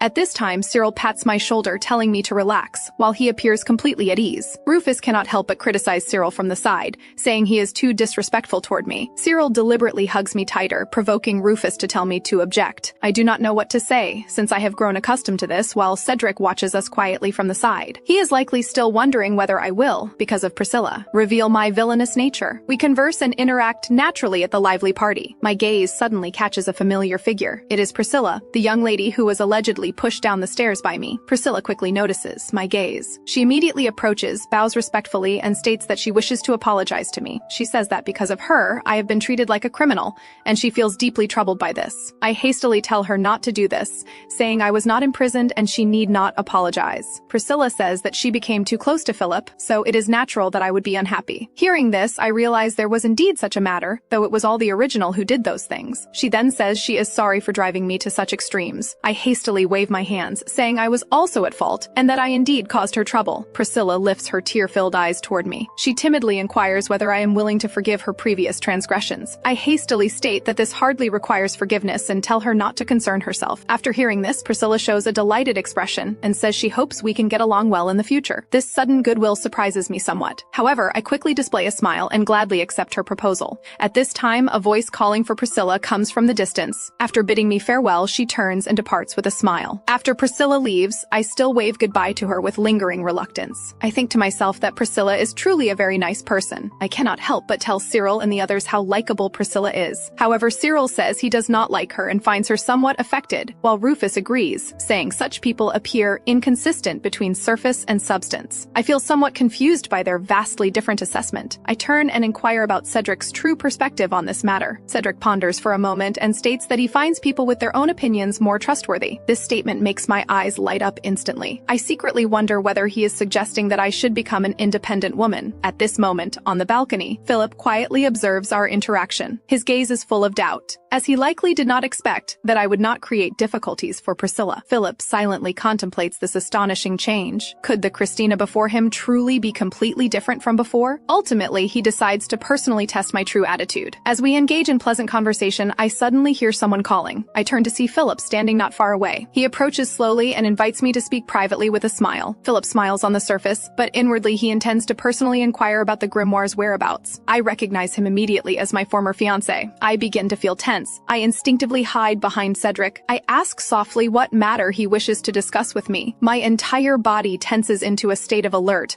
not daring to relax for a moment. Seeing this, Philip breaks the silence first, asking whether I am living well with Cedric. I hastily state that I am happy every day, my heart filled with a solid sense of contentment. As these words emerge, the corners of Cedric's mouth quietly curve upward. At this time, Cyril suddenly approaches and interjects, telling me to hide behind him and that he will protect me with magic. Rufus immediately objects, pushing him aside and retorting that his spirit arts are stronger than magic. Philip stares at our interaction, and he is stunned. His eyes are filled with confusion about why everyone is protecting her, as Christina should be universally disliked. Philip's thoughts drift back to the past. At that time, he was still handling official documents in his study. The original Christina rudely barged in without knocking. This startled him so much that the pen in his hand paused. Christina, regardless of whether he was busy, forcefully demanded that he set aside official duties to accompany her in selecting dresses. Philip demurred, saying he was handling important matters, and she immediately threw a tantrum. She even complained that if Cedric were her fiancé instead, he would certainly be more considerate than Philip. Philip retorted that Cedric was even more rigid. Christina replied that she preferred it that way. She even stated bluntly that the best thing about Cedric was his handsome face. After saying this, she snatched Philip's documents. She threw them harshly onto the cold floor. She even looked down at him condescendingly and asked whether he wanted to kneel down to pick up the documents. After saying this, she left with a laugh, without looking back. Philip was extremely angry, and at that time he had only one thought, which was that he must dissolve the engagement with this woman. Having finished recalling, Philip continues to look at me. He seems to be wondering whether I am pretending. He then adjusts his tone and asks whether I find today's party enjoyable, considering that I was previously most enamored with such occasions. I answer truthfully that I do not enjoy it, saying that cleaning is far more interesting than parties, thinking to myself that after all, I was accustomed to a simple life as a former corporate worker. Philip is utterly shocked by the answer, clearly disbelieving that I could change this much. He changes the subject, mentioning that a theatrical performance I previously enjoyed is soon to be staged,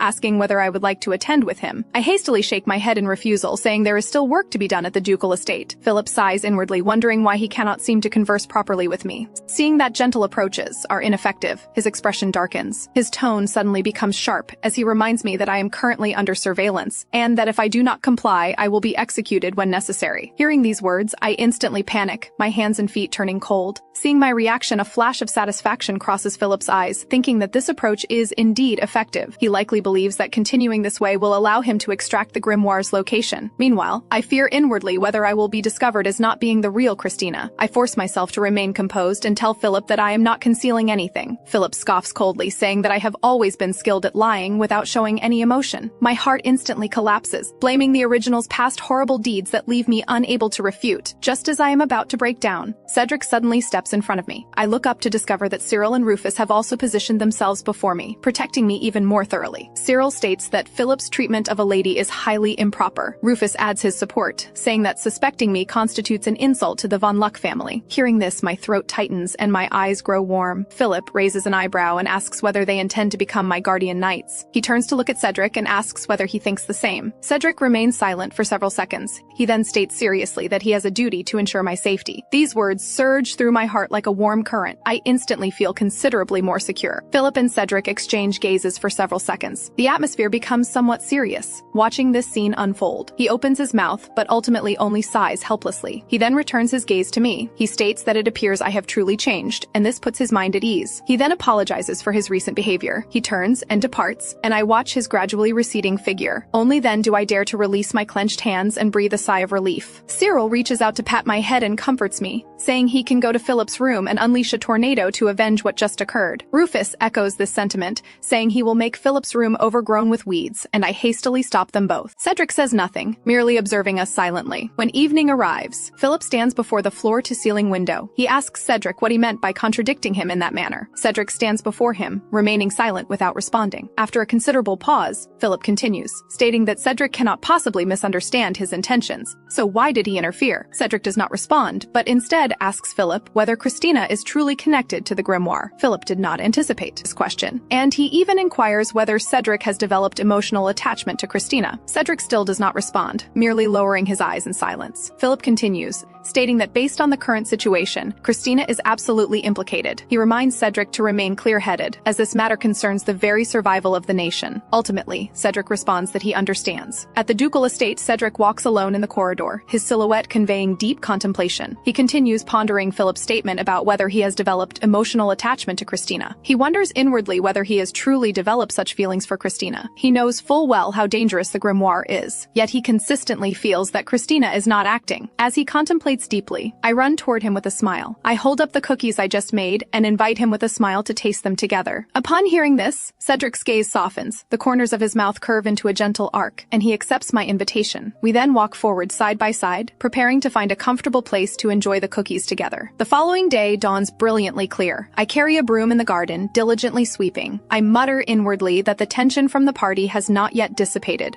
I even begin to feel secretly grateful that the original dissolved the engagement with Philip, as the oppressive aura surrounding him always causes unease. Halfway through sweeping, I notice the servants gathered around a figure. It is Priscilla speaking with the butler about something. She notices me at this moment. She immediately walks briskly toward me. She looks at me and says she has finally found someone reasonable to speak with, though I remain unaware of the situation. She explains that she wishes to consult with Cedric about a matter. However, the butler refused her entry to the study on the grounds that Cedric had not given prior notice. She grasps my hand and implores me. She states that since I am close to Cedric, I can surely help guide her. I stand frozen, thinking to myself whether we are indeed considered close in others' eyes. However, upon reflection, although I was initially quite afraid of him, his gaze toward me has indeed softened considerably recently. Thinking about this makes me feel bashful. I never realized that Cedric and I seemed close to others. While I'm lost in thought, the butler suddenly calls my name, startling me. He asks if I know this lady. I quickly explain that she's Priscilla, the adopted daughter of Baron Elarel's family. Priscilla immediately curtsies. The butler frowns, thinking for a moment,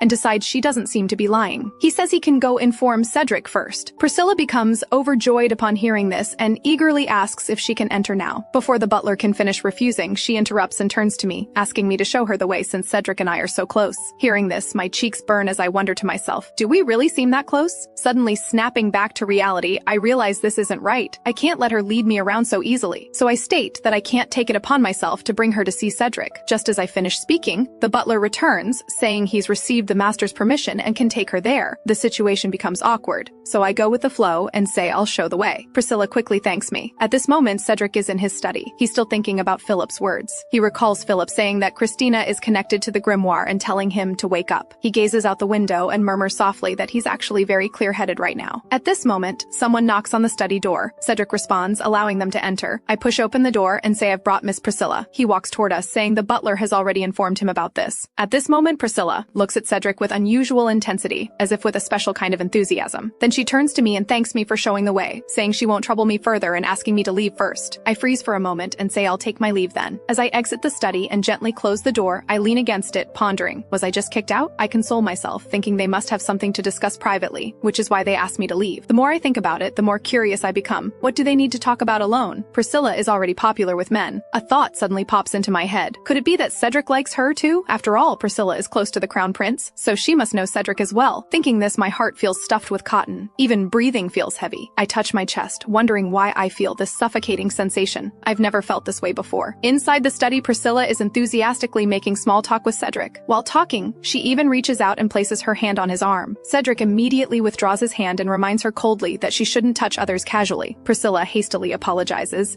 saying she just felt they were too distant and wanted to get closer. Cedric directly interrupts her, saying he doesn't want to be that close. Priscilla says aggrievedly that they're both Philip's friends and shouldn't be so distant. Hearing this, Cedric frowns, feeling she hasn't recognized her position, so he seriously reminds Priscilla to understand her status and boundaries. Priscilla quickly says she came to apologize to him, her voice trembling.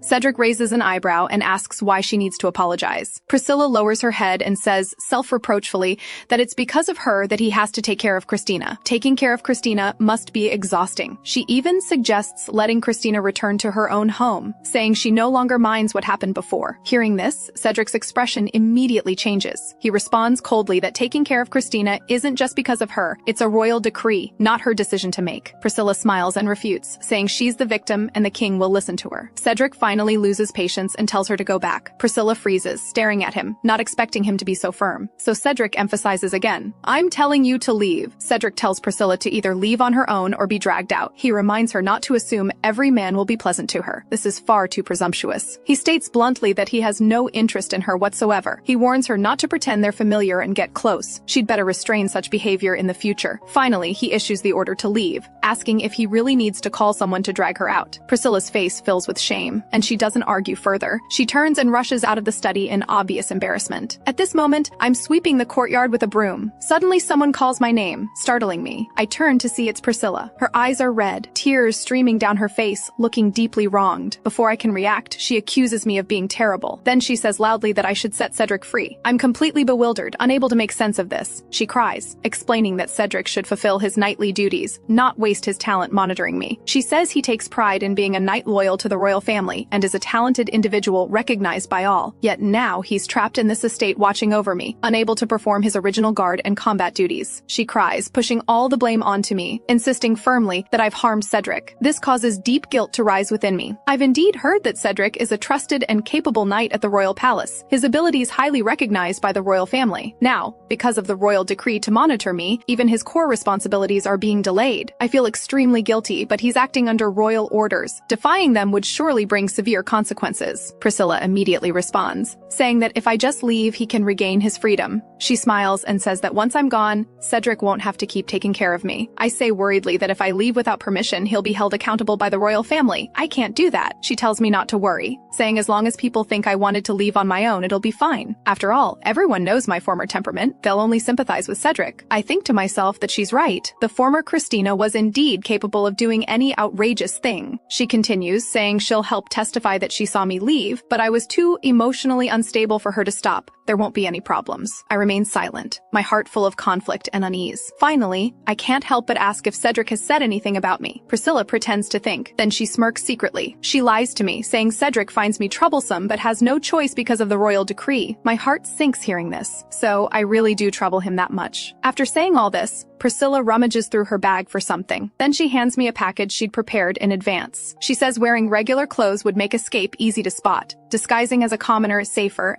and she's even included travel money. I take it and softly say thank you, my heart filled with complex and heavy emotions. Seeing me so compliant, she finally becomes happy. She smiles and says this is better for everyone. I respond numbly, right. When night falls, the Duke's estate is quiet. I stand at the window of my room. Looking back at this room I've lived in for a while, my heart fills with reluctance. At first, I thought this place was too luxurious and uncomfortable, but after living here, I discovered how comfortable it truly is. Not just this room, the entire estate makes me feel safe and warm. But it's over now. I throw out the rope I made earlier from bed sheets through the window. After confirming the length is sufficient, I take a deep breath and prepare to climb. Then I slowly climb down the rope. When I land safely, I step gently onto the soft grass. I look up at my room window. I whisper, goodbye. Just as I turn to leave, I hear a sound, and my heart instantly tightens. It turns out to be Cyril's whirlwind flying toward me. It even spins while shouting, Christina is escaping! The whirlwind keeps repeating this, and I panic, flustered and unable to hide in time. Before I can take 2 steps, Hannah and the butler surround me with others. I look at the people around me thinking, I'm really done for now. There's no way to escape now, is there? At this moment, Hannah sighs softly. She says they were prepared for my escape plan all along, and can't help but comment that I'm a bit foolish. These blunt words make me feel awkward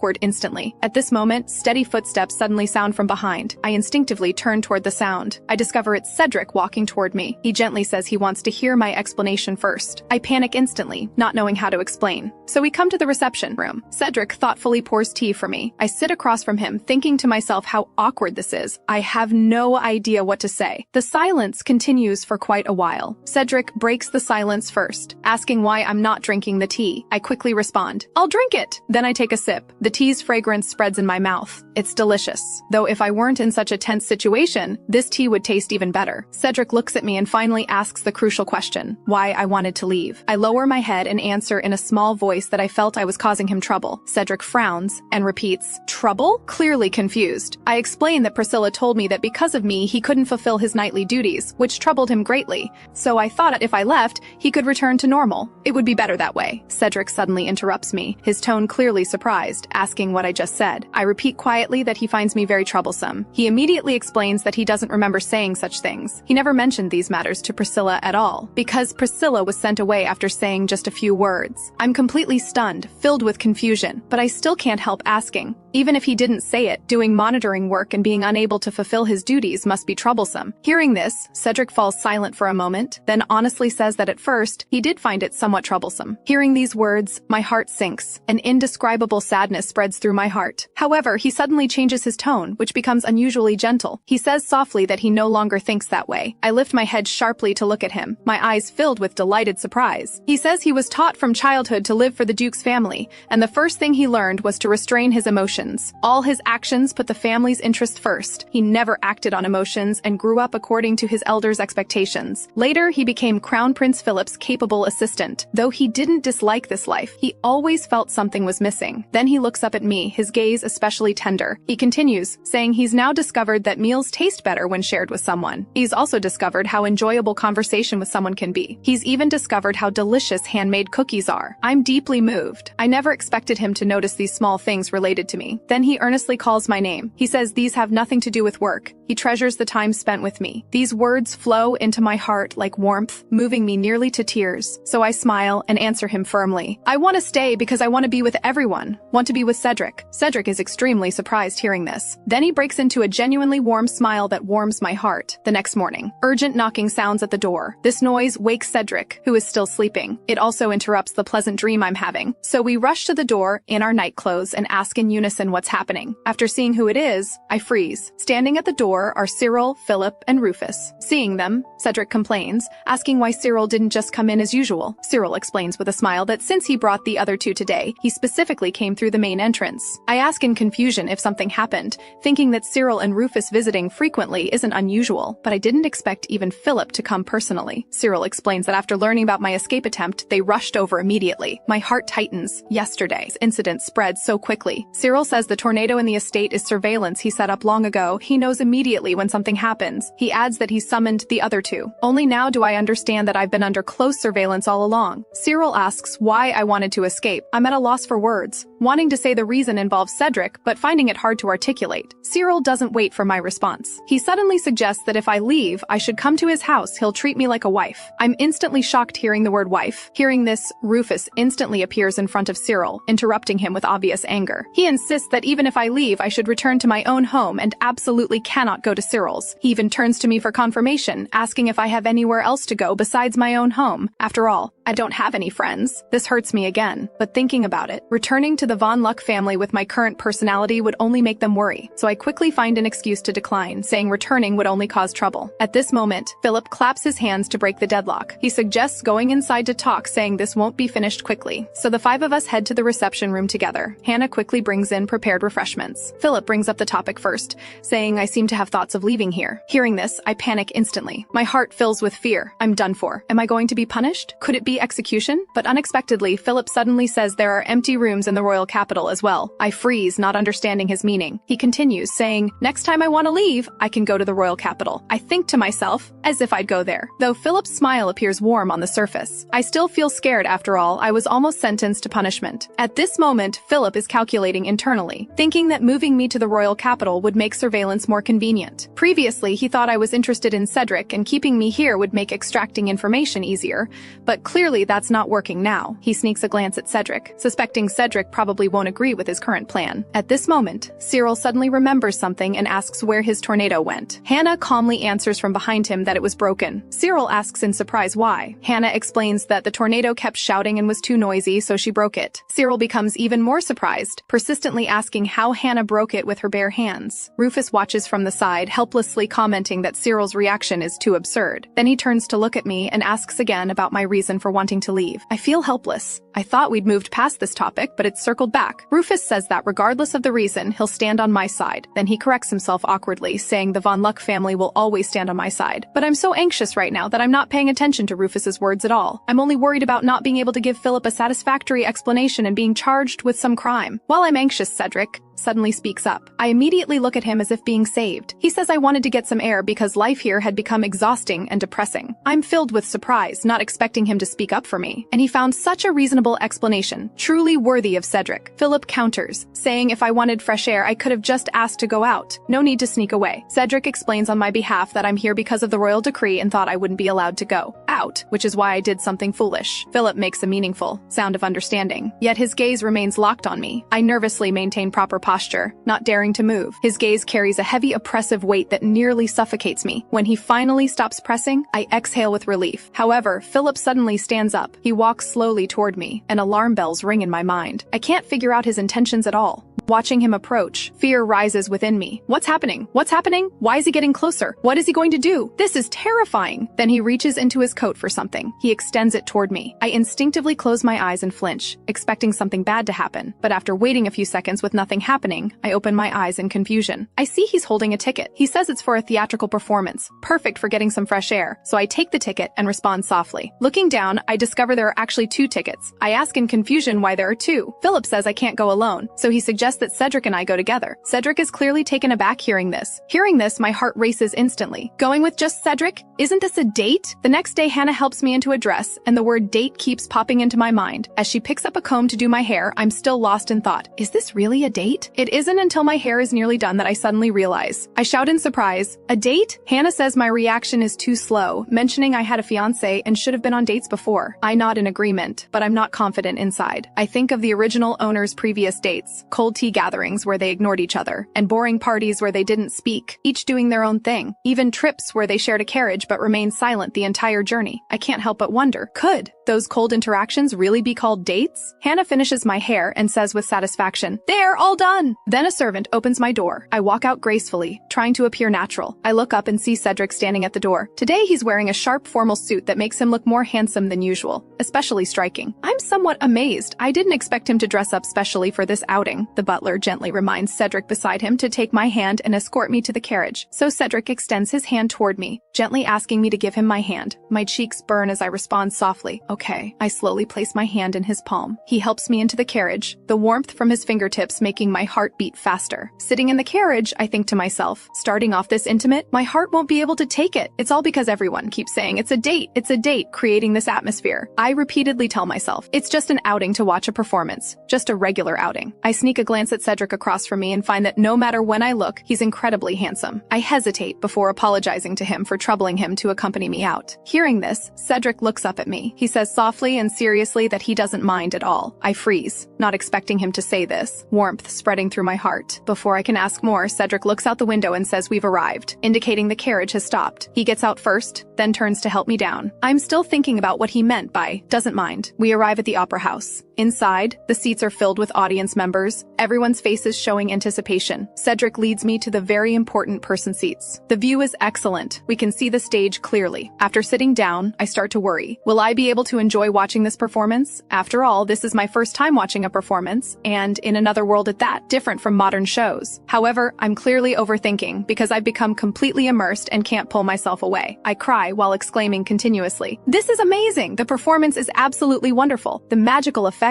in the play are no less impressive than modern productions. Even better, since this is real magic." I applaud excitedly and blurt out, "Bravo!" After shouting it, I regret it. Oh no, bravo probably isn't used in this world, is it? So I quickly explain that it's recent slang among young people, used to express being moved. Cedric asks in confusion if that's so. I quickly nod, saying, "Yes, it's very popular." Then he says thoughtfully, he'll try using it on the estate servants and make it popular when he returns. After most of the audience has dispersed, Cedric stands and asks if we should leave. I quickly nod and say, "Yes, let's go home." What I don't expect is him saying he wants to take a walk on the street with me. I widen my eyes in surprise. This really does seem more like a date now. On the street, I can't help but marvel at the various novel shops. "Wow, amazing. There are so many different shops." Cedric says with a smile that this is the liveliest place in the royal capital, his expression gentle. I happily look around, completely unaware of Cedric's expression. Then he suggests going nearby to buy me me a drink, worried I'm thirsty. I quickly nod and say, okay. I find a corner and sit down, thinking this spot isn't crowded and will be easy to find. My heart is racing with butterflies. I think this really is a date. Suddenly, someone calls out "Miss," startling me. I quickly look up to see who it is. A masked person stands before me, holding a glowing necklace. She hands the necklace over, saying it's a special item she's only selling to me. I immediately recognize this as a scam and quickly say, no thanks, I'm in a hurry. After saying this, I turn to leave, but she says this necklace can predict the future. I immediately stop, my interest piqued. I turn back half believing and ask if this is true. She gives me an affirmative answer. So, I take the necklace. Thinking that I can predict the future, I'll know the outcome of these anxious days. After all, this is a world with magic and spirits. Maybe such a necklace really exists. Then, at the masked person's request, I hesitantly put on the necklace. After putting on the necklace, I ask how to see the future, but she stammers without giving a direct answer. Suddenly, I feel a severe headache. My body starts to weaken, my consciousness fades, and I finally collapse. Before fainting, I see the masked person smirking coldly. She says triumphantly that she's finally caught me successfully. Now it's time to execute the plan. Before long, Cedric returns with drinks and doesn't see me. He looks around. He only sees the hat I wore when leaving, now lying alone on the ground. In the deep night, dense rain beats violently against the palace. Cedric, soaked through by rain, rushes urgently through the palace gates. He pushes open Philip's study door without hesitation. Philip sees him disheveled like this for the first time. He who is always so composed. He asks in surprise what happened. Cedric's voice is tight with tension, clearly trembling.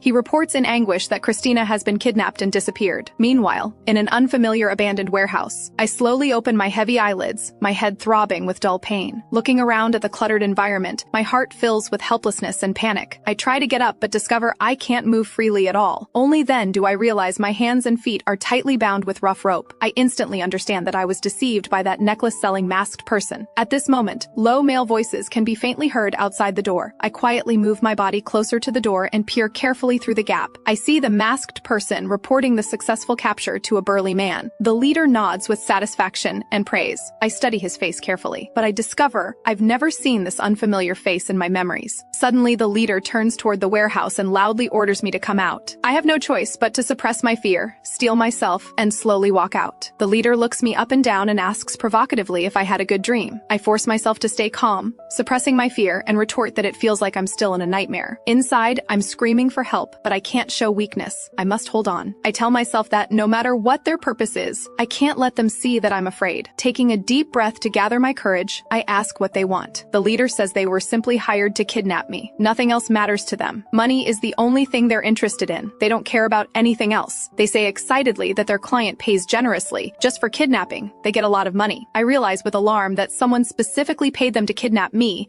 and quickly ask who hired them. But the leader shrugs, saying he doesn't know. The client wore a mask and used a fake name. But they don't care who the client is. Getting paid is enough. I figure they're not lying, so I probably won't get more information from them. At this moment, the leader suddenly draws his sword from his waist. His gaze cold, he raises the sword high, as if it will fall on me the next second. I close my eyes in fear and shrink to the side, but I feel no pain, only a lightness on my head as a few strands of hair fall to the ground. The leader picks up my hair, saying that delivering my distinctive hair to the client will get them the rest of their payment. Next, they start discussing what to do with me. One suggests selling me. He says someone this pretty will fetch a good price, while another suggests demanding ransom from my family for even more money. The leader approaches me, saying that since I've seen their faces, it's best to eliminate me to avoid future trouble. Hearing this, I'm terrified. At this moment, the masked person suddenly objects, saying she won't do this. The leader freezes and asks what she's talking about at a time like this. The masked person says they agreed at the start not to kill anyone. They can't break that agreement. I realize they weren't originally partners. The leader grunts, saying they haven't received full payment yet, so they'll hold off for now. Then he roughly grabs my arm and pushes me toward a small room,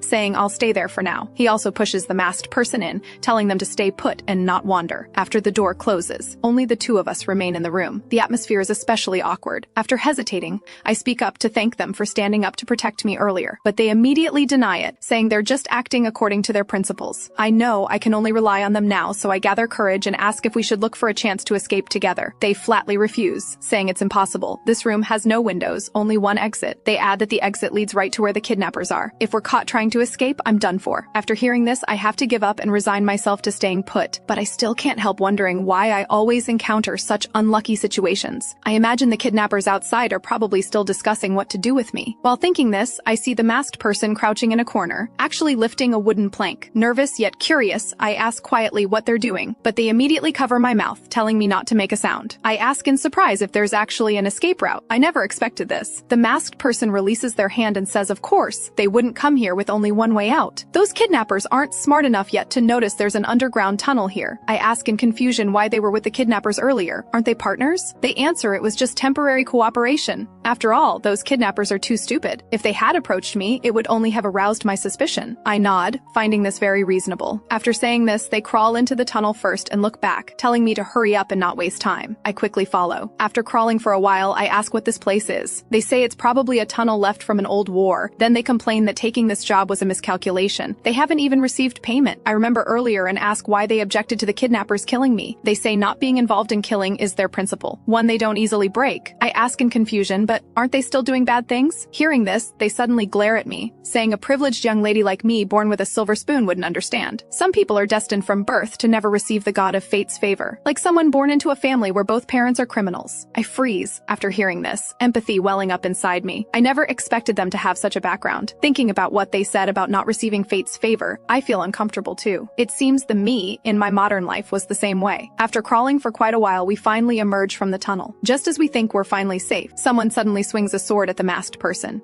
I am utterly stunned, and when I finally make out the face of the newcomer, I cannot help but cry out. It is Cedric. Cedric does not look at me. His gaze locks onto the injured masked figure, his eyes ice cold. He grips the sword hilt, his voice devoid of warmth, asking the masked figure if they are prepared to die. Watching Cedric raise his sword toward the masked figure, I suddenly realize something is wrong. He must have mistaken the masked figure for the kidnapper. I rush forward, spreading my arms to shield the masked figure, frantically explaining to Cedric that she is not a villain. Cedric frowns, saying this person matches the kidnapper's description perfectly and there is no reason it should not be her. I quickly explain that many things happened in between, and this person actually helped me considerably. Cedric asks no further questions, simply saying he will hear the full explanation later and begins untying me first. The moment the rope loosens, men in black charge toward us with fierce momentum. Cedric looks at them, saying he will deal with these people first and tells me to stay back. He raises his hand and blocks the first strike from the men in black. The force is so powerful that it sends his opponent flying backward. However, more and more men in black appear. They quickly surround Cedric in the center, their numbers far exceeding expectations. Yet Cedric remains completely unfazed. He shouts at the burly man who leads them, demanding to know if they were the ones who kidnapped me. The burly man responds arrogantly that they did, adding that their job is not finished yet and demanding they hand me over immediately. Cedric coldly refuses. The moment his words end, he engages in combat with the leader. Seeing he cannot win, the leader shouts for everyone to attack together, claiming that Cedric stands alone and will surely lose. The men in black swarm forward, encircling Cedric completely. Standing behind them, my heart leaps into my throat as I watch, consumed with worry. Yet within moments, Cedric drives back all the men in black. His movements are swift and impressive. I watch in utter disbelief, never imagining he could be this formidable, defeating the enemies in mere moments. Cedric walks up to the leader and tells him these people are all still alive, so he need not worry. Then he presses the sword against his neck, demanding to know who hired them to kidnap me. The burly man trembles as he speaks, saying he truly does not know, that they simply take money to do the job. Cedric nods, slowly raising his sword, saying that in that case, he has no further use. The burly man turns deathly pale with terror, believing he is about to die, and collapses there waiting for death. Seeing this, I rush over immediately and embrace Cedric from behind, holding his waist to stop him. I urgently say no, he cannot kill him. Cedric asks in confusion, why not? He says this man kidnapped me and deserves punishment. His tone carries lingering fear as he says if they had never found me, he does not know what might have happened. Therefore, such a person truly deserves death. As he speaks, he continues pressing the sword against the leader's neck. I do not back down, insisting that even so, I do not want to see his hands stained with blood. Cedric is utterly astonished, never expecting this to be my reason for stopping him. I explain that I know he kills on the battlefield, but that is a necessity of life and death situations. However, this is neither a battlefield nor an execution ground, and I do not want him to bear the weight of taking a life in such circumstances. After hearing this, Cedric falls silent for several seconds, then he slowly moves the sword away. Finally, he sheathes it entirely. He tells the burly man that kidnapping nobility is a grave crime, and he will receive appropriate punishment. When that time comes, it may be more painful than death. He tells the leader to prepare himself, his tone ice cold. Upon hearing this, the leader's legs give out from fear. With a thud, he collapses to the ground and faints. I breathe a sigh of relief, turning to Cedric back to thank him, grateful that he listened to me. Before I can finish speaking, Cedric suddenly reaches out and pulls me tightly into his embrace. My cheeks burn instantly,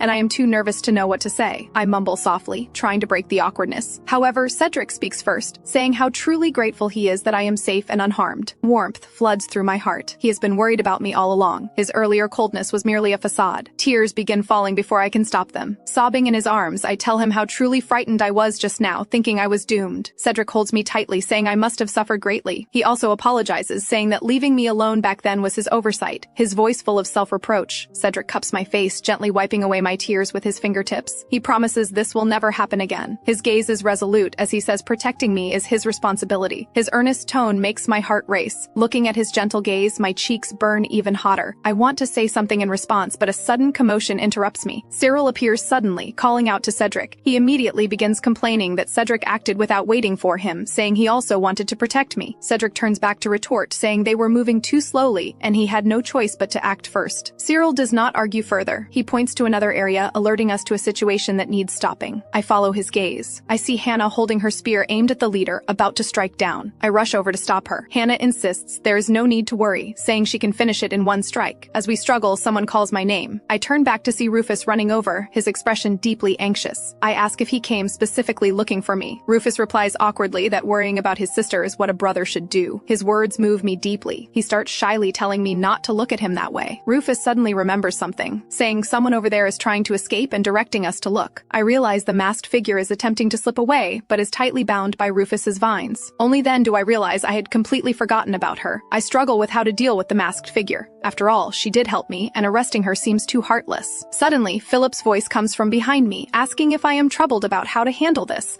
I confirm that I am. My heart jumps in alarm. When did he arrive here? I never noticed him approaching. Philip says they will handle the kidnappers, and the masked figure should be brought back to the Duke's estate first before deciding. I nod in agreement, instinctively not wanting to get too close to Philip. For me right now, he still inspires a sense of dread. Back at the Duke's estate, the servants all gather around when they see my return, nervously asking if I am all right. I apologize with guilt, saying I made everyone worry, my heart full of gratitude. Cedric suddenly speaks up, telling all the servants to return to their posts. The servants reluctantly leave, while grumbling that they were also very worried and wanted to chat with me longer. Then the several of us approach the masked figure. We discuss how to handle her next. Just as I am uncertain what to do, Hannah picks up her spear, again saying she can resolve this in one strike. I immediately refuse. Then I begin thinking to myself. Finally, an idea comes to me. At this moment, Cyril leans in, asking if I want his tornado to teach the masked figure a lesson. I quickly deny this, then speak out. I share my idea of having the masked figure stay and work at the estate. The moment these words leave my mouth, everyone falls silent. I begin to feel nervous. Rufus speaks first, saying I have lost my mind. Cyril echoes him, saying it would be better to let a tornado spin her. I urgently call for everyone to calm down, saying that regardless, the masked figure did help me. The masked figure suddenly speaks, asking if I am pitying her, her tone laced with mockery. She adds that she does not need pity from those of us born with silver spoons in our mouths, her gaze ice cold. At these words, everyone begins proposing various disposal methods again. The scene becomes even more chaotic. To stabilize the situation, I turn my head to look at her. I admit to her that I may indeed feel sympathy for her. Then I extend my hand toward her. I ask if she truly wants to remain in a world of darkness forever. Why not try living a normal life? My gaze is earnest and sincere. The masked figure freezes, staring at my hand. She recalls those miserable times from her past. Those painful memories buried deep in her heart surge through her mind like a tide. After several seconds, she finally reaches out and takes my hand. She says that being the case, I cannot abandon her halfway. I nod firmly, saying of course I will not, telling her to rest assured. The masked figure says these are my own words as she reaches up and removes the hood from her head. The moment I see her face clearly, I freeze in shock. She is actually a girl, and her short pink hair is absolutely adorable. She looks at me somewhat uncomfortably, saying it is a promise then. I quickly agree, my heartbeat quickening because I am truly charmed by her appearance. Deep in the quiet of night, I lie in bed trying to summon sleep for a long while. However, I cannot fall asleep at all. My mind continuously replays the various events and conversations from the day. Too many things happened, all too chaotic. This makes it impossible for my mind to settle. So I decide to go for a walk. Perhaps that will help calm my emotions. I have just raised my hand to open the door lock, when suddenly, a tall shadow appears outside the door, making my heart tighten. I cry out in alarm. Looking closely, I recognize that it is actually Cedric standing outside the door. I ask in confusion why he is here. Should he not be in his own room at this late hour? Cedric says he was somewhat worried about my condition and came to check on me after finishing his work. He asks if I am going out, his gaze filled with concern. I shake my head saying no, that I simply cannot sleep and wanted to get get up and move around. I have no plans to go out. Cedric stares at me for several seconds as if thinking about something. After a moment of silence, he suddenly speaks, asking if I want to come to his room, his tone very soft. Hearing these words, I freeze instantly, completely unprepared for him to say this. My heartbeat immediately quickens. In the end, I still follow Cedric to his room. As for how I agreed and ended up following him here, I have already forgotten. Then Cedric brings me a cup of steaming hot milk. He carefully hands it to me personally, and I quickly thank him repeatedly. I gently take the cup and sip the warm milk in small mouthfuls. The warm milk slides down my throat, and the warmth spreads from my stomach throughout my entire body. I close my eyes in contentment. Before I can speak, I hear Cedric say softly that if I am frightened staying alone, I might as well rest together with him. These words shock me instantly. I cannot help but choke on a mouthful of milk and begin coughing violently. Cedric explains that the bed is very large and there is no need to worry about crowding. I notice it is indeed spacious. However, the size of the bed is not the issue at all. Before I finish speaking, he stands up. Before I can react, he reaches out and gently lifts me into his arms, his movements very tender. Caught off guard, I let out a small gasp, my hands instinctively clutching his collar. He carries me steadily to the bedside. He gently places me on the soft bedding. I sit on the edge of the bed, still not recovered, my heart pounding wildly. Cedric reaches out and pats the space beside him, indicating I should lie down and relax. He lies down first on the other side of the bed, turning on his side to look at me, saying he will stay with me. My heart races with anxiety and panic. I silently cry out that this is the most nerve-wracking thing of all. Yet thinking that he is doing this because he is worried about me, I slowly let go of my concerns. After hesitating for a few seconds, I slowly lie down facing him. Now I can clearly sense his presence from this bed. At this moment, Cedric's voice sounds by my ear. He speaks with lingering fear, saying how fortunate it is that I am unharmed. Otherwise, he would not have known what to do. These words send a wave of warmth through my heart. So this is how warm and blissful it feels to be genuinely cared for. I cannot help but recall that no one ever cared for me like this before, truly worried about me. In this world, having people around me who care so much truly warms my heart. I apologize softly, promising not to act on my own again in the future. Cedric responds softly, adding that otherwise he might want to lock me up.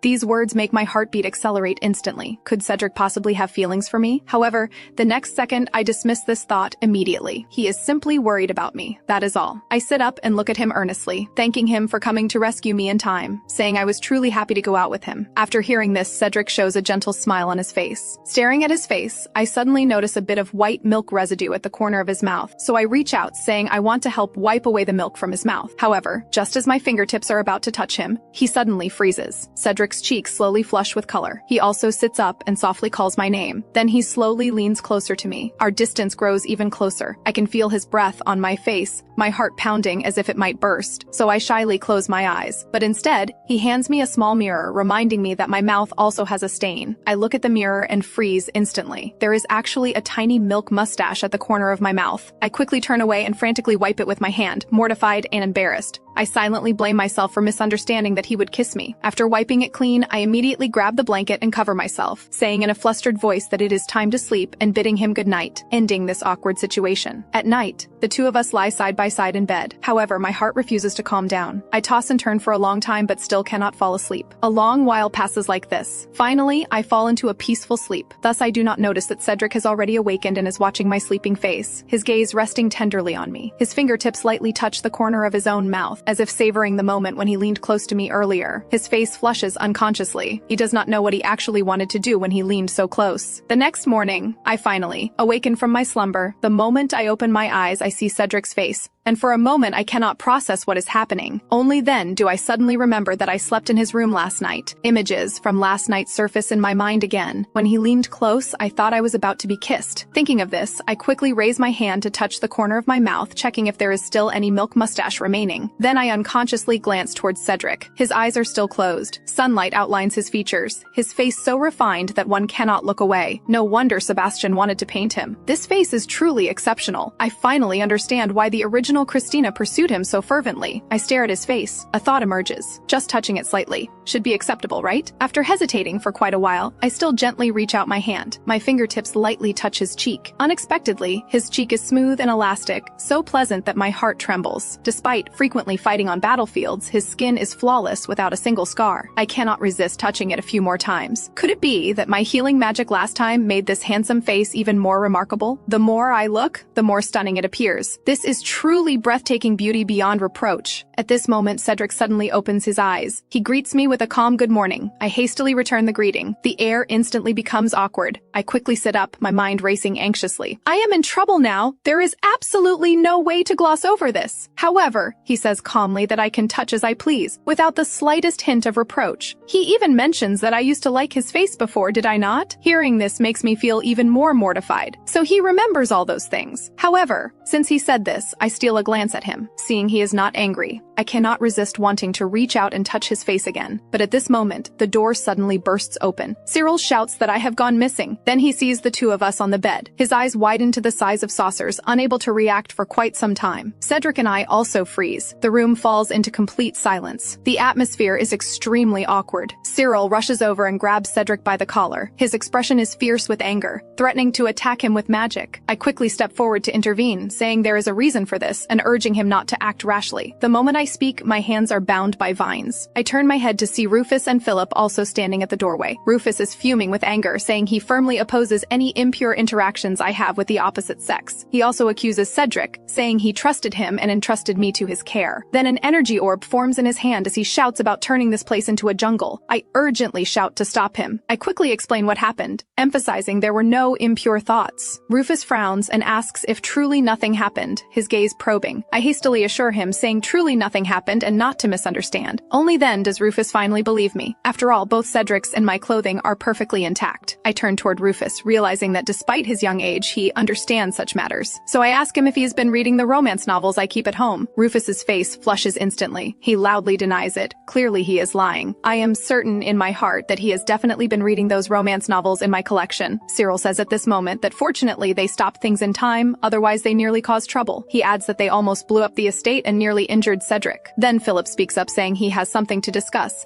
suggesting they move to another location first. He looks at me. He reminds me that I should change clothes. Only then do I remember I am wearing my nightgown. I cry out and rush to change clothes. Everyone then leaves, one after another, their footsteps gradually fading away. Cedric suddenly calls out to me. I stop and turn back. He approaches me, saying I need not worry about having dirt on my face. In reality, I only have an adorable sleeping face. After hearing this, my cheeks burn instantly and my heart races. He gazes at me, a gentle smile appearing on his face. I never expected he had already been awake. Then he definitely noticed all my actions. After changing clothes, everyone gathers in the reception room at the Duke's estate. However, I did not expect my father, Marquis von Luck, and my mother, Lady von Luck, to also be here. I truly cannot understand what the current situation is. At this moment, Philip is the first to break the silence. His gaze falls on me as he says clearly that I should return home. I want to argue. However, Philip speaks first, saying this kidnapping was entirely their oversight, admitting they failed to protect me properly. I freeze, puzzled how I, who should be a criminal awaiting investigation, have become an object of protection. Philip turns toward my parents, solemnly expressing his apologies, his tone full of remorse. Then Mother proposes bringing me back home, saying even if I need to mend my ways, she can teach me at home. Hearing the phrase, mend my ways, confuses me even more. I do not understand where this notion comes from. At this moment, Cedric suddenly speaks up, saying he objects. He also assures them that the estate has strict security and there will be no further incidents. Philip says no more. He simply stands and says he must take his leave. He says he needs to discuss matters privately with Cedric, allowing us to enjoy our family time first. Before I can react, Cedric follows Philip out, glancing back at me as he leaves. Thus, only the three of us family members remain in the reception room. My parents suddenly step forward, crying as they embrace me tightly. They ask me with heartache if I was terribly frightened. Seeing this, I recall that they have always been overprotective of the original Christina. Mother complains that they should have refused the royal family's proposal and never let me stay at the Duke's estate. Father agrees, saying that, although the royal family took me away on the pretext of correcting my mischievous behavior, I am fine now. I cannot help but ask if I was not kept here as punishment from the royal family. My parents freeze, saying I was merely mischievous and nowhere near deserving royal punishment. I bring up the matter of pushing Priscilla down the stairs. My parents smile and say I am adorably naive. Father explains that there was insufficient evidence at the time. The only witness was Priscilla, and ultimately I was the one who fell. Therefore, I would not be punished for this. I am even more confused. This is completely different from what I had heard. I also recall being threatened with execution if I erred again. Calming down to think about it, the original Christina was mischievous, but never did anything serious enough to warrant execution. The only major incident ever mentioned was the Priscilla affair,